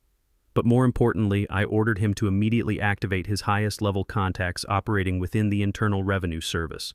The lethal trap was fully constructed and perfectly baited. It was finally time to quietly lock the heavy steel doors and watch the arrogant monsters slowly begin to panic. I left Nolan Gallagher in the secure warehouse and stepped back out into the freezing pre-dawn darkness. The massive federal submission package was currently being compiled, but I absolutely could not wait for the slow bureaucratic wheels of the Justice Department to turn. Patricia and her real estate lover Vincent were actively preparing to board a plane and vanish into the Caribbean. I needed an immediate, catastrophic tactical strike that would completely paralyze her financial mobility without revealing my presence. I walked 2 blocks down the desolate industrial street and found an all-night diner bathed in harsh fluorescent light. I sat in a booth at the very back of the empty restaurant, ordered a black coffee, and pulled out my secure burner phone. I dialed a highly restricted direct line to the United States Department of the Treasury. I was calling Special Agent Christopher Cole. 20 years ago, Christopher was a young, ambitious investigator completely drowning in a massive multi-state corporate embezzlement case. He was entirely out of his depth and about to lose his job. I was the independent forensic auditor who stepped in, completely reconstructed his shattered financial timeline, and handed him the exact evidence he needed to secure the convictions and save his career. Christopher Cole owed me a massive professional debt, and I was finally calling to collect it. He answered the phone with a sharp, tired voice. I did not waste time with pleasantries. I identified myself and told him I had a massive, active money laundering operation completely tied to fraudulent domestic mortgages and offshore tax evasion. I told him the primary targets were actively preparing to flee the country with the stolen millions. Christopher immediately recognized the cold urgency in my voice. I used the diner network to route through the encrypted server Nolan had just built and securely transmit the specific routing numbers of the Cayman Island accounts and the fraudulent technology shell company. I did not send the full dossier containing the domestic abuse or the forged signatures. I only sent the pure, raw financial data. Christopher looked at the digital numbers on his secure terminal and let out a low whistle of absolute disbelief. The sheer brazen stupidity of Bradley, transferring heavily taxed domestic funds directly into flagged offshore banking havens, was a massive red flag for any federal investigator. Christopher confirmed that the financial structure perfectly matched the exact profile of a major criminal syndicate washing illicit cash. I forcefully instructed him to execute an immediate emergency asset freeze using the absolute full power of federal anti-money laundering statutes. I demanded that he flag every single domestic bank account, credit card, and international wire transfer associated with both Patricia and Bradley. The federal asset freeze is an incredibly beautiful and terrifying weapon. It does not require a lengthy courtroom trial or a formal judicial hearing to initiate. Once an authorized federal agent flags a financial network for severe money laundering, the global banking system reacts with absolute ruthless efficiency. Automated algorithms instantly lock the targeted accounts to prevent the illicit movement of funds. The offshore banks located in the Cayman Islands rely heavily on their access to the American financial system. They will immediately freeze a client account the exact second the American Treasury Department issues a red flag, simply to avoid facing massive federal sanctions themselves. Christopher typed the commands into his terminal while I listened to the rapid clicking of his keyboard over the phone line. He confirmed that the emergency freeze protocol was officially initiated.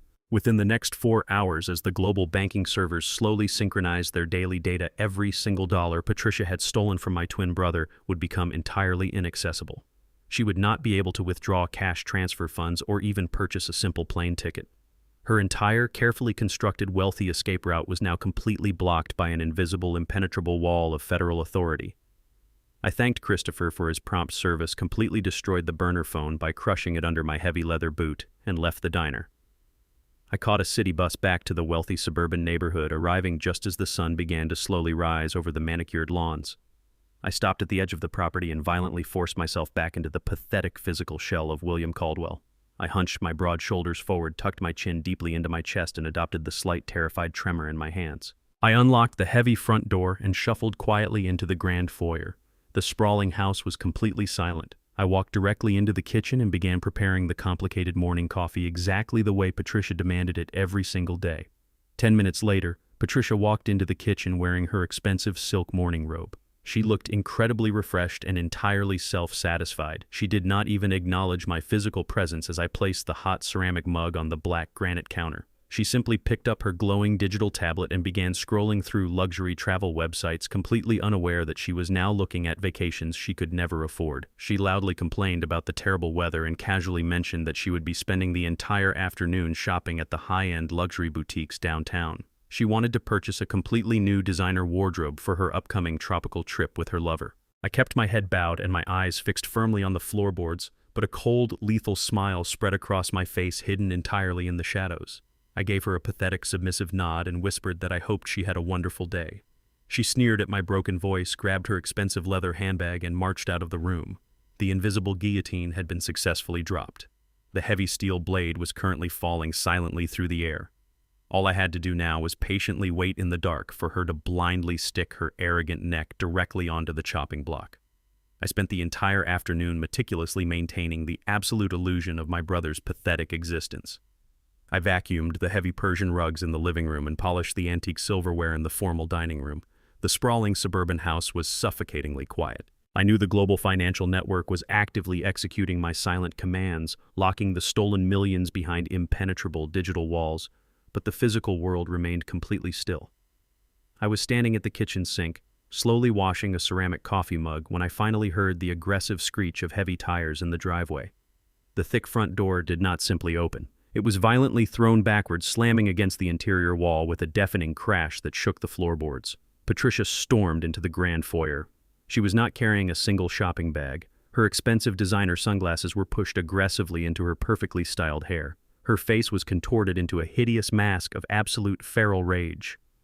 The carefully curated facade of the wealthy suburban socialite had entirely evaporated, completely replaced by the panicked fury of a trapped animal. I kept my broad shoulders heavily hunched and slowly turned away from the sink, clutching a damp dish towel to my chest.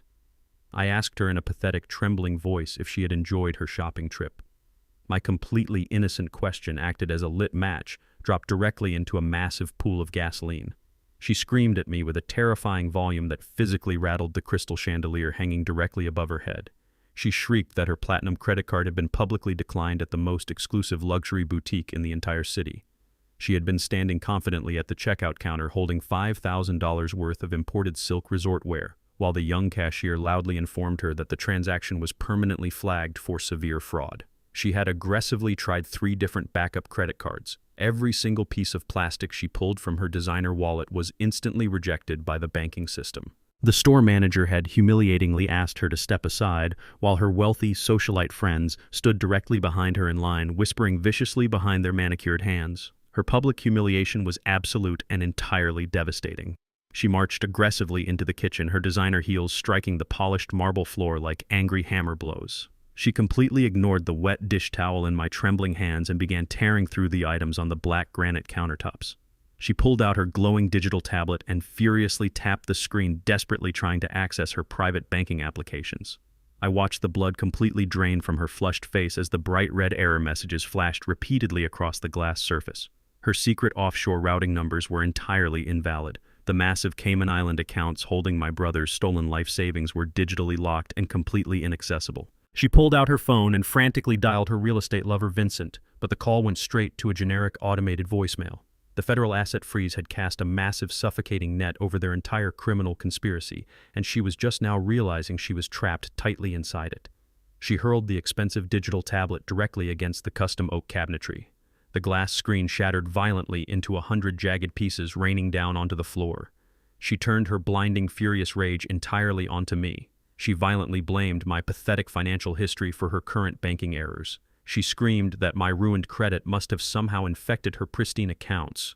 Her breathing became dangerously erratic as the pure panic finally overwhelmed her arrogant logic. She reached blindly across the massive kitchen island and wrapped her manicured fingers tightly around a heavy crystal water goblet. She did not hesitate for a single microscopic second. She hurled the thick, heavy glass directly at my face with genuine lethal intent. The heavy crystal projectile sliced rapidly through the air, aimed perfectly at the bridge of my nose. My extensive forensic field training and years of intense physical combat conditioning instantly took completely over. I did not cower blindly like a broken old man. I shifted my entire body weight smoothly onto my back foot and snapped my head sharply to the left with absolute lightning speed. The heavy crystal goblet flew harmlessly past my right ear and shattered violently against the stainless steel refrigerator directly behind me, leaving a deep, permanent dent in the expensive metal. I realized my massive, fatal mistake the exact second the heavy glass shattered. William Caldwell absolutely did not possess the athletic physical reflexes of a highly trained combat veteran. He was a frail, sick man who would have taken that brutal impact directly to the face. Patricia froze entirely, her chest heaving as her angry eyes widened in sudden dark suspicion. She registered my impossible physical speed and the deadly calm expression that had briefly crossed my face. I had to instantly bury my lethal competence before she could fully process what she had just witnessed. I deliberately twisted my right ankle and threw my entire body violently backward onto the hard marble floor. I let out a loud, pathetic cry of pure terror, scrambling frantically backward like a beaten dog until my shoulders hit the bottom wooden cabinets. I curled my large frame into a tight, defensive ball, wrapping my arms securely over my head and begging her loudly not to hurt me again. I cried out that I had simply tripped over my own clumsy feet trying to run away. She stared down at my trembling, pathetic form for 10 long seconds, her eyes darting nervously around the room. Her arrogant brain finally accepted the pathetic lie because the absolute truth was entirely incomprehensible to her. She sneered at my cowardice and marched rapidly out of the kitchen, pulling out her phone to call Bradley. The physical illusion was entirely safe, but the final violent countdown had officially begun. I remained curled on the cold kitchen floor long after the sound of her frantic footsteps faded down the hallway. I listened carefully as Patricia aggressively dialed her son. Her voice was no longer commanding or arrogant. It was shrill and completely saturated with genuine terror. She paced the length of the formal living room, screaming into the receiver that their entire financial network had completely collapsed. She demanded that Bradley instantly wire her $50,000 from his corporate startup accounts to bypass her frozen credit cards. But the panicked silence stretching across the phone line was her second devastating blow of the afternoon. Bradley stammered weakly, admitting that his corporate accounts were also entirely locked by the banking institution. The federal authorities had perfectly synchronized the financial freeze across their entire criminal enterprise. Patricia let out a guttural scream of absolute frustration and hurled her phone violently onto the plush sofa. The brilliant tropical escape plan she had meticulously designed with her real estate lover was rapidly disintegrating right in front of her eyes. The luxury offshore accounts were useless. Her domestic credit was destroyed. She was suddenly completely trapped in the massive suburban house she had fraudulently mortgaged. She was completely cut off from the massive fortune she had stolen from my twin brother. But cornered predators do not simply surrender. They lash out with extreme, unpredictable violence. Patricia absolutely refused to accept defeat and wait for the slow legal process of the impending bank foreclosure.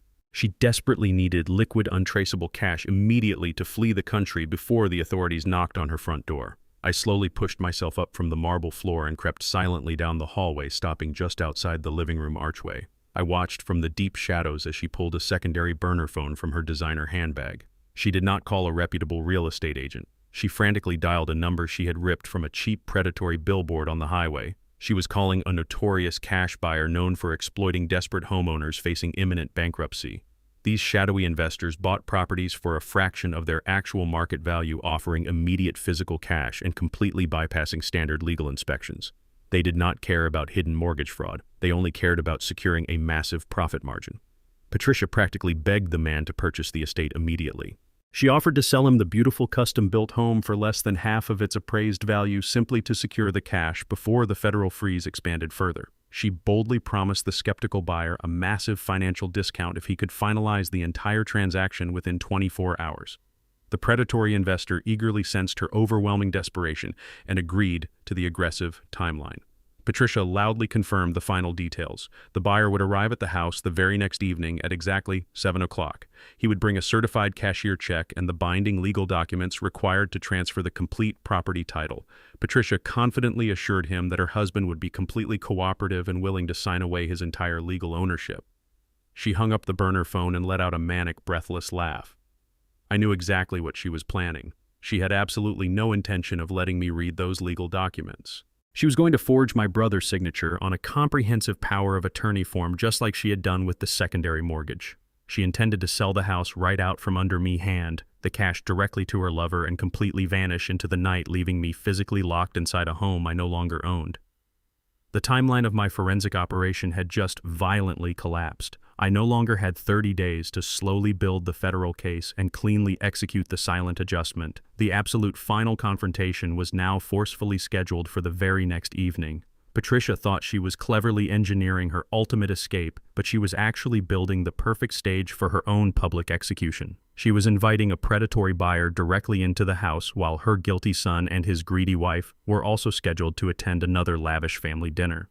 Every single guilty party would be gathered together in the exact same room at the exact same time. It was a flawless tactical opportunity. I walked silently back down into the freezing basement and opened my encrypted laptop. I sent a single secure message to Nolan Gallagher, instructing him to completely finalize the federal dossiers and prepare the local law enforcement authorities for an immediate physical deployment.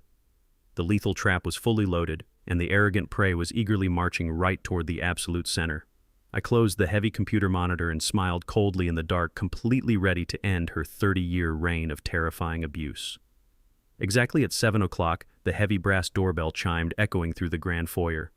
I stood silently in the dark shadows of the dining room archway, watching the final act of this grotesque tragedy unfold. Patricia rushed to the front door, her designer heels clicking frantically against the marble floor. She pulled the door open to reveal a short, heavily perfumed man wearing a cheap, shiny suit and clutching a thick leather briefcase. This was the predatory cash buyer she had desperately summoned. He stepped into the pristine house with the hungry, calculating eyes of a scavenger evaluating a fresh carcass. He did not care about the beautiful custom architecture or the meticulously landscaped gardens. He only saw a desperate woman willing to surrender a highly valuable asset for a fraction of its true worth. Patricia greeted him with a wide, entirely fabricated smile, masking the absolute panic of her frozen bank accounts behind a thick layer of forced hospitality. She guided him smoothly into the formal living room where Bradley and Monica were already comfortably seated on the expensive plush sofas. Bradley stood up and aggressively shook the buyer hand, projecting his usual arrogant tech executive persona. He poured the man a generous glass of imported scotch from his father's private crystal decanter, acting as if he was the supreme master of the estate.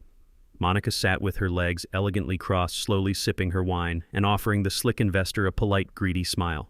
They were the absolute picture of a united, loving family making a difficult but necessary financial decision. They casually gathered around the massive glass coffee table, the exact center of their impending destruction. The buyer placed his worn leather briefcase on the glass surface and snapped the brass locks open. The sharp metallic click sounded like a firing squad loading their rifles. He pulled out a thick stack of crisp legal documents and carefully spread them across the table. These were not simple real estate transfer forms. They were the physical instruments of my twin brother, absolute execution. The buyer cleared his throat and began to formally explain the complex paperwork. He laid out the absolute transfer of the property title, the immediate waiver of all standard legal inspections, and the highly irregular fraudulent power of attorney form.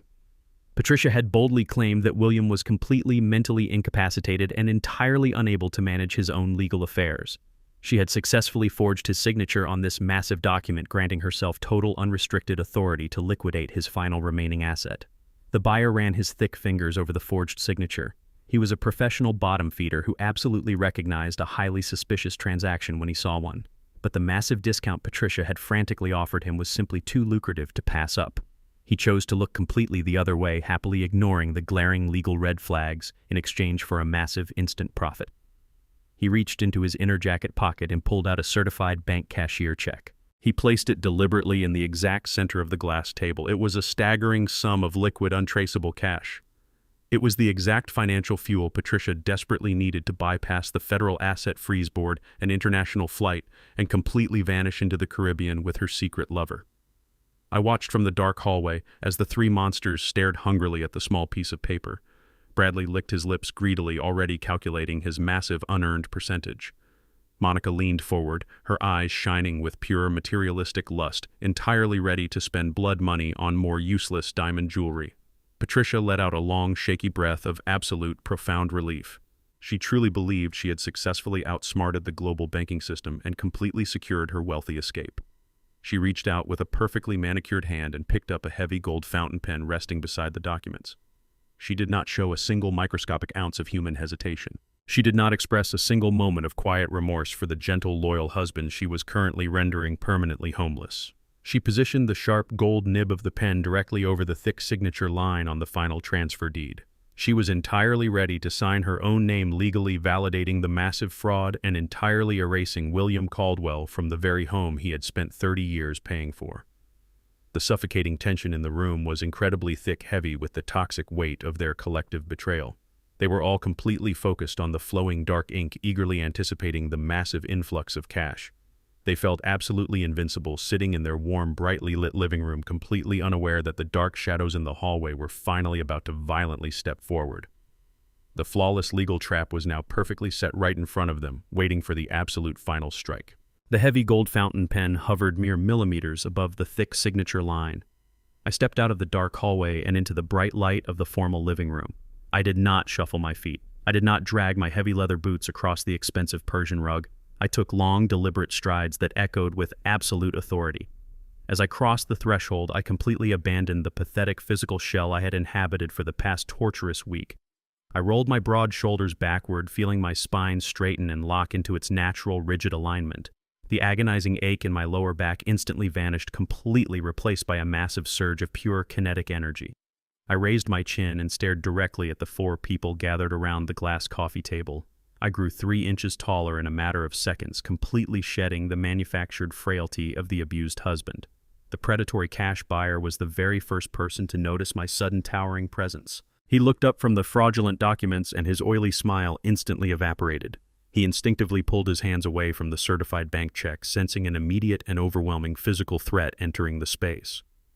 Patricia kept her eyes focused entirely on the paper, completely oblivious to the massive shift in the room dynamics. She pressed the gold nib of the pen against the paper, ready to legally execute my brother. I crossed the room in 3 rapid strides. I did not ask her to stop. I did not politely interrupt their illegal transaction. I reached out with my large hand and violently snatched the thick transfer deed directly off the glass table. The sudden, aggressive motion startled Patricia so severely that she dropped the expensive fountain pen. The gold metal clattered loudly against the glass surface, spilling a dark pool of black ink across the remaining legal forms. Patricia leaped out of her plush chair, her face contorted in a mask of absolute feral outrage. She screamed at me, demanding to know what I was doing and ordering me to get back down into the dark basement where I belonged. She raised her hand, preparing to physically strike me just as she had attempted with the heavy crystal goblet earlier that afternoon. She fully expected me to cower and beg for mercy, but I did not cower, and I did not flinch. I reached out and caught her raised wrist midair. My grip was entirely composed of cold, unbreakable iron. I squeezed her fragile wrist just hard enough to send a clear, undeniable message of absolute physical dominance. Her furious scream died instantly in her throat, completely replaced by a sharp gasp of sudden, genuine terror. She stared into my pale blue eyes and realized she was absolutely not looking at the broken man she had tortured for 30 years. The eyes staring back at her were completely devoid of fear, entirely filled with a cold, calculating, and utterly ruthless promise of absolute destruction. I released her wrist and let her arm drop uselessly to her side. I spoke for the very first time in my true, natural voice. The pathetic, trembling whisper was completely gone. My voice resonated deep from my chest, filling the massive living room with a cold, lethal authority. I told her that my name was Richard Caldwell. I watched the absolute horrifying realization wash over her face as she processed the impossible truth. She took a stumbling step backward, her eyes darting frantically over my facial features, finally recognizing the subtle differences she had been far too arrogant to notice before. She noticed the lack of deep, permanent fear lines around my mouth and the thick, dense muscle mass hidden beneath the oversized jacket. I reached inside the deep inner pocket of my heavy jacket and pulled out the massive forensic dossier Nolan Gallagher had meticulously compiled at the secure warehouse. The thick manila folder contained hundreds of pages of undeniable federal evidence. I raised the heavy dossier high above my head and slammed it violently down onto the glass coffee table directly on top of the spilled black ink. The deafening crack of the impact made Bradley and Monica jump visibly in their seats, clutching each other in sudden panic. I looked directly at the predatory cash buyer and told him in a low, dangerous tone that the property deed he was attempting to purchase was entirely fraudulent. I informed him that the signature on the primary mortgage was a documented forgery and that the federal authorities were currently monitoring the house.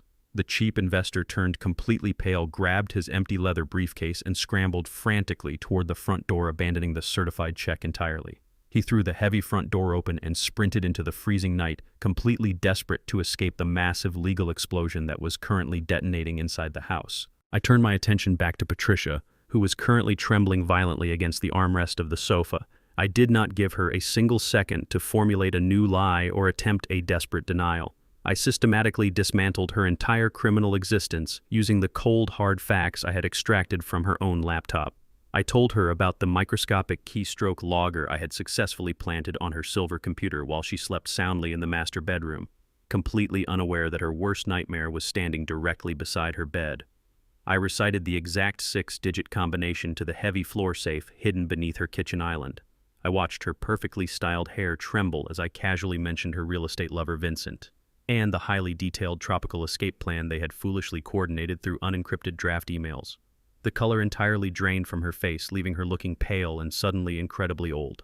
But the absolute final killing blow was the money. I leaned forward, resting my large hands flat on the glass table, and informed her that she was completely broke. I explained that I was the specific architect of the massive federal asset freeze that had publicly humiliated her at the luxury boutique that afternoon. I told her that the numbered Cayman Island accounts were completely locked by the United States Treasury Department and that every single dollar she had stolen from my twin brother was currently being seized by the federal government. The fake wealthy world she had built upon William's profound suffering was entirely reduced to ash. She had traded her basic human decency for a massive fortune that currently belonged to the federal authorities. Bradley finally recovered from his initial state of complete shock. He jumped up from his leather chair, his face flushed with the exact same arrogant rage he had displayed in his corporate office. He pointed a trembling finger at my chest and aggressively accused me of making up insane lies. He loudly declared that his technology startup was a massively successful legitimate enterprise and that I was just a jealous old man trying to ruin his brilliant career. I slowly turned my head and looked at my spoiled nephew with a level of absolute disgust I usually reserved for violent corporate predators. I casually listed the exact names of the fake consulting clients he had fabricated to launder the stolen mortgage funds. I told him about the military-grade cloning drive I had successfully plugged into his desktop computer while he mistakenly thought I was suffering a fatal heart attack on his office floor. I watched the arrogant color completely drain from his face as I recited the exact massive dollar amounts he had fraudulently transferred to the offshore accounts just 24 hours ago. I informed him that the thick dossier sitting on the glass table contained a completely airtight federal indictment for severe wire fraud and massive corporate money laundering. I told Bradley that he was not a brilliant technology entrepreneur but simply a pathetic common thief who was about to spend the next 20 years of his natural life inside a maximum security federal penitentiary. Monica let out a high-pitched shriek of absolute terror, finally realizing that her endless supply of diamond bracelets and luxury vacations had just instantly transformed into a massive federal prison sentence. The trap was completely sprung, and the arrogant monsters were entirely paralyzed by the blinding light of the absolute truth. The cold winter wind blew violently through the wide-open front door, left behind by the fleeing cash buyer. The freezing air swirled aggressively around the formal living room, completely shattering the stifling, toxic warmth they had enjoyed for 30 years. Bradley stared down at the massive federal dossier resting heavily on the glass coffee table. The arrogant color had entirely drained from his face, leaving him looking like a terrified, confused child. His mind frantically tried to process the absolute sudden destruction of his fraudulent technology empire. He realized with sickening absolute clarity that the thick manila folder contained his permanent ruin. In his desperate, panicked state, he made a massive, fatal tactical error.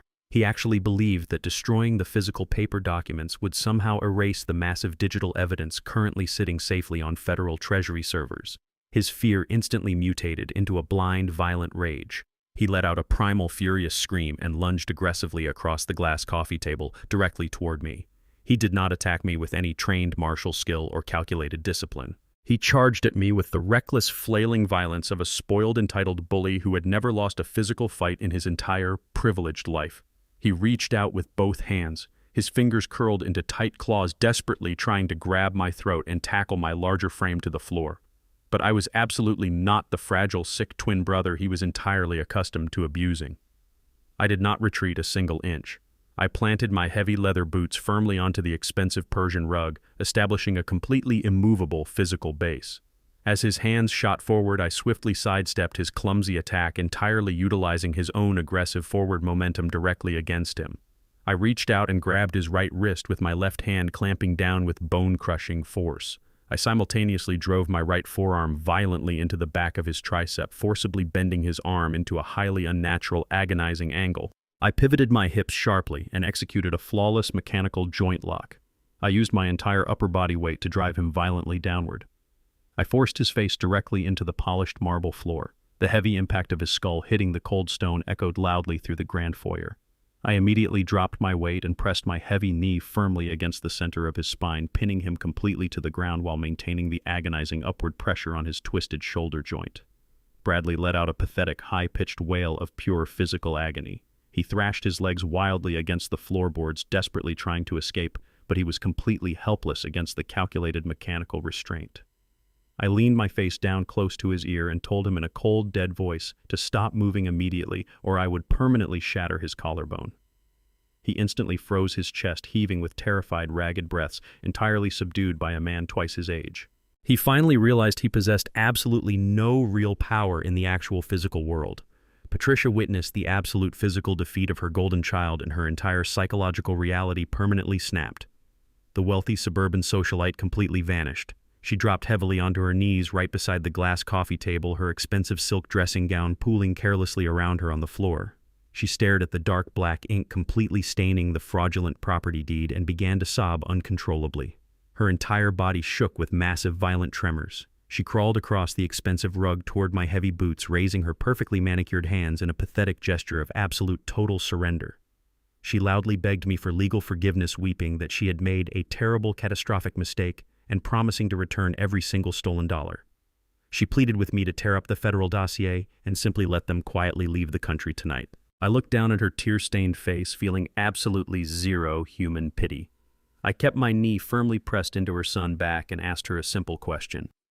I asked her if she remembered the cold, freezing rain from last Tuesday night. I asked her if she remembered sitting safely in this warm house and laughing loudly into the phone while my gentle twin brother begged her for the $70 he desperately needed to keep his fragile heart beating. Her sobbing abruptly stopped, and her eyes widened in absolute horror as the sheer magnitude of her own cruelty was forcefully reflected right back at her. I told her that legal mercy was a beautiful, rare gift reserved exclusively for decent human beings, and she had entirely forfeited her basic humanity a very long time ago. The heavy, suffocating silence of the living room was suddenly broken by a sharp, piercing sound echoing from the distant highway. It was the high-pitched wail of multiple police sirens rapidly approaching the quiet suburban neighborhood. I had explicitly instructed Nolan Gallagher to dispatch the local law enforcement tactical units exactly 10 minutes before I stepped out of the dark hallway. The screaming sirens grew significantly louder and vastly more intense with every passing second, completely drowning out the pathetic, terrified weeping of the broken woman on the floor. Bright, flashing red and blue lights suddenly pierced the large front bay windows, casting violent, chaotic shadows across the expensive custom furniture. Monica scrambled backward into the furthest, darkest corner of the room, clutching her diamond necklace and screaming hysterically as the heavy boots of armed police officers began storming rapidly up the front driveway. The invisible trap I had meticulously built over the past 7 days was now permanently locked. The arrogant monsters were completely surrounded, entirely stripped of their stolen wealth, and forcefully pinned to the floor, waiting for the heavy iron doors of the federal penitentiary to slam shut behind them forever. 5 heavily armed federal agents stormed through the wide-open front door of the sprawling suburban house. Their thick tactical boots pounded aggressively against the polished marble floor, completely shattering the last remaining illusion of suburban safety. The lead officer took one long look at the massive federal dossier resting on the glass coffee table and immediately barked harsh tactical orders. 2 large officers advanced rapidly toward the living room sofa where Patricia was still kneeling helplessly on the expensive Persian rug. She raised her perfectly manicured hands in a final desperate plea for mercy, but the federal agents did not offer a single microscopic ounce of sympathy. They grabbed her fragile wrists, roughly twisted her arms forcefully behind her back, and locked heavy, cold steel handcuffs tightly around her wrists. The sharp metallic click echoed loudly through the grand foyer, sounding exactly like the closing of a heavy prison vault door. Another pair of highly trained officers hauled Bradley violently up from the cold floorboards. His tailored Italian suit was entirely ruined, smeared with dark black ink and floor dust. He frantically tried to stammer a pathetic, weak excuse about a massive misunderstanding, but the arresting officer forcefully shoved him face first against the custom oak-paneled wall. The officer coldly recited his permanent Miranda rights. Every single word of the standard legal warning acted as a brutal hammer blow, entirely destroying Bradley's arrogant tech executive persona. He was no longer a wealthy, brilliant entrepreneur. He was merely a pathetic common criminal headed straight for a cold, concrete federal cell, completely stripped of his unearned power. While the officers aggressively secured the 2 primary targets, I shifted my cold attention to Monica. She was backed tightly into the darkest corner of the formal living room, clutching her expensive designer leather handbag like a completely useless physical shield. The absolute second the heavy steel handcuffs locked securely around her husband's wrists, her entire psychological demeanor drastically shifted. She did not shed a single tear for him. She did not beg the armed police officers to show him any human mercy. She realized with terrifying absolute clarity that the stolen millions were entirely seized by the government, and her luxurious, entitled lifestyle had just violently evaporated into thin air. She stepped completely out of the dark shadows and pointed a shaking, highly accusatory finger directly at Bradley. She screamed loudly at the top of her lungs that she knew absolutely nothing about the forged secondary mortgage documents or the secret offshore Cayman Island accounts. She viciously declared that Bradley had completely lied to her about his fake consulting business and entirely manipulated her innocent trust. Bradley twisted his bruised face around, looking up at his angry wife with a deeply pathetic expression of absolute betrayal. He weakly begged her to immediately call a high-priced criminal defense attorney to bail him out. Monica simply laughed, a cold, harsh, and utterly ruthless sound that perfectly mirrored the cruel laugh Patricia had used in the freezing rain just 1 week ago. She looked directly into his terrified, desperate eyes and told him she was immediately filing for a ruthless divorce. She boldly promised to take every single clean financial asset left in her personal name. She stepped right over his expensive ruined leather shoes, aggressively pushed her way past the armed federal agents, and marched straight out the front door without looking back a single time. Her instant, brutal abandonment was the absolute final devastating blow, completely severing Bradley from the very last shred of his false wealthy reality. The morning after the arrests, I walked into the downtown offices of the most ruthless real estate law firm in the city. I did not wear the faded oversized jacket anymore. I wore my own tailored charcoal suit, projecting the absolute financial authority I had carefully hidden for an entire week. I sat across from a team of senior attorneys and placed the massive federal dossier directly on their polished conference table. The forged power of attorney and the fraudulent secondary mortgage were completely dismantled within 48 hours. Armed with the undeniable keystroke data and the clear federal indictments, the National Bank immediately voided the illegal loans entirely. They fully restored the original clean title of the sprawling suburban house exclusively into my brother's name. The predatory cash buyer who had cowardly fled into the freezing night was permanently blacklisted from operating in the entire state. Next, I dealt directly with the United States Treasury Department. Special Agent Christopher Cole efficiently processed the seized offshore assets.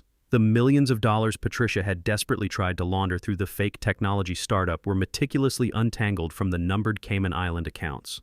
The federal government officially released the stolen pension funds and the stolen home equity cash directly back to me as Williams' authorized legal proxy. I did not simply return the massive sum of money to a standard vulnerable checking account. I established a highly secure, irrevocable blind trust entirely in Williams' name. I officially appointed Nolan Gallagher as the independent third-party auditor, ensuring that absolutely no one could ever access my brother's wealth without navigating a massive maze of ironclad legal protections. The financial bleeding was permanently stopped. The gaping wounds Patricia had inflicted on his life savings were completely sterilized and securely stitched closed.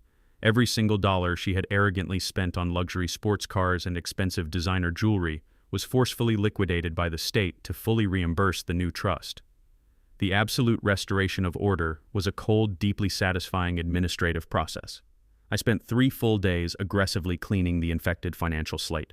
I systematically erased every single trace of their toxic greed from the ledgers, ensuring that when my gentle twin brother finally returned home, he would step directly into an impenetrable fortress of absolute financial security that no greedy relative could ever possibly breach again. 6 months after the federal agents stormed through the front door, the sprawling suburban house finally felt like a genuine home. I stood on the wooden back porch, breathing in the crisp, clean air of a bright spring morning. I heard the sliding glass door open behind me and turned to watch my twin brother step out into the sunlight. The physical transformation William had undergone at my secluded mountain cabin was absolutely miraculous. He had gained back all the healthy weight he had lost during his decades of severe emotional starvation. His spine was perfectly straight, completely cured of the pathetic, defeated hunch Patricia had violently beaten into him. The dark, bruised shadows under his eyes were entirely gone, replaced by a bright, intelligent spark of profound peace. He was finally the dignified, retired teacher he always deserved to be. William walked over to the wooden patio table and handed me a freshly brewed cup of expensive dark roast coffee. In his other hand, he gently held a thick official letter printed on the heavy stationery of the United States District Attorney. He sat down in a comfortable wicker chair, took a slow, appreciative sip of his coffee, and looked out over the meticulously landscaped garden. He did not read the letter out loud because we both already knew exactly what the final typed pages contained. The federal judge had shown absolutely zero leniency toward the massive financial crimes committed against a vulnerable, elderly man. Patricia and Bradley had officially exhausted their final, desperate legal appeals. They were currently beginning their mandatory 20-year sentences in separate maximum security federal penitentiary facilities located hundreds of miles apart. Their luxurious stolen world was permanently replaced by cold steel bars and rigid daily schedules. William looked down at the official federal crest printed on the thick paper and let out a long, quiet sigh. It was not a sigh of bitter, vindictive triumph. It was the deep, profound exhale of a man who had finally dropped an agonizing, crushing weight he had carried for 30 long years. He looked across the table directly into my eyes and quietly thanked me for giving him his entire life back. I raised my coffee mug in a silent, respectful toast to his incredible, enduring strength. The silent adjustment was officially complete. I did not find any dark, joyful thrill in the total destruction of my sister-in-law or my arrogant nephew. I found my absolute reward right here on this quiet, sunlit porch, watching my gentle brother reclaim his stolen dignity. I learned that true family will cross any distance and break any rule to protect you from the monsters hiding in your own home. If you enjoyed this story of absolute restored justice, please hit the like button and subscribe to the channel for more content. Tell me in the comments below what you would have done in my position, and remember to always protect the people you love.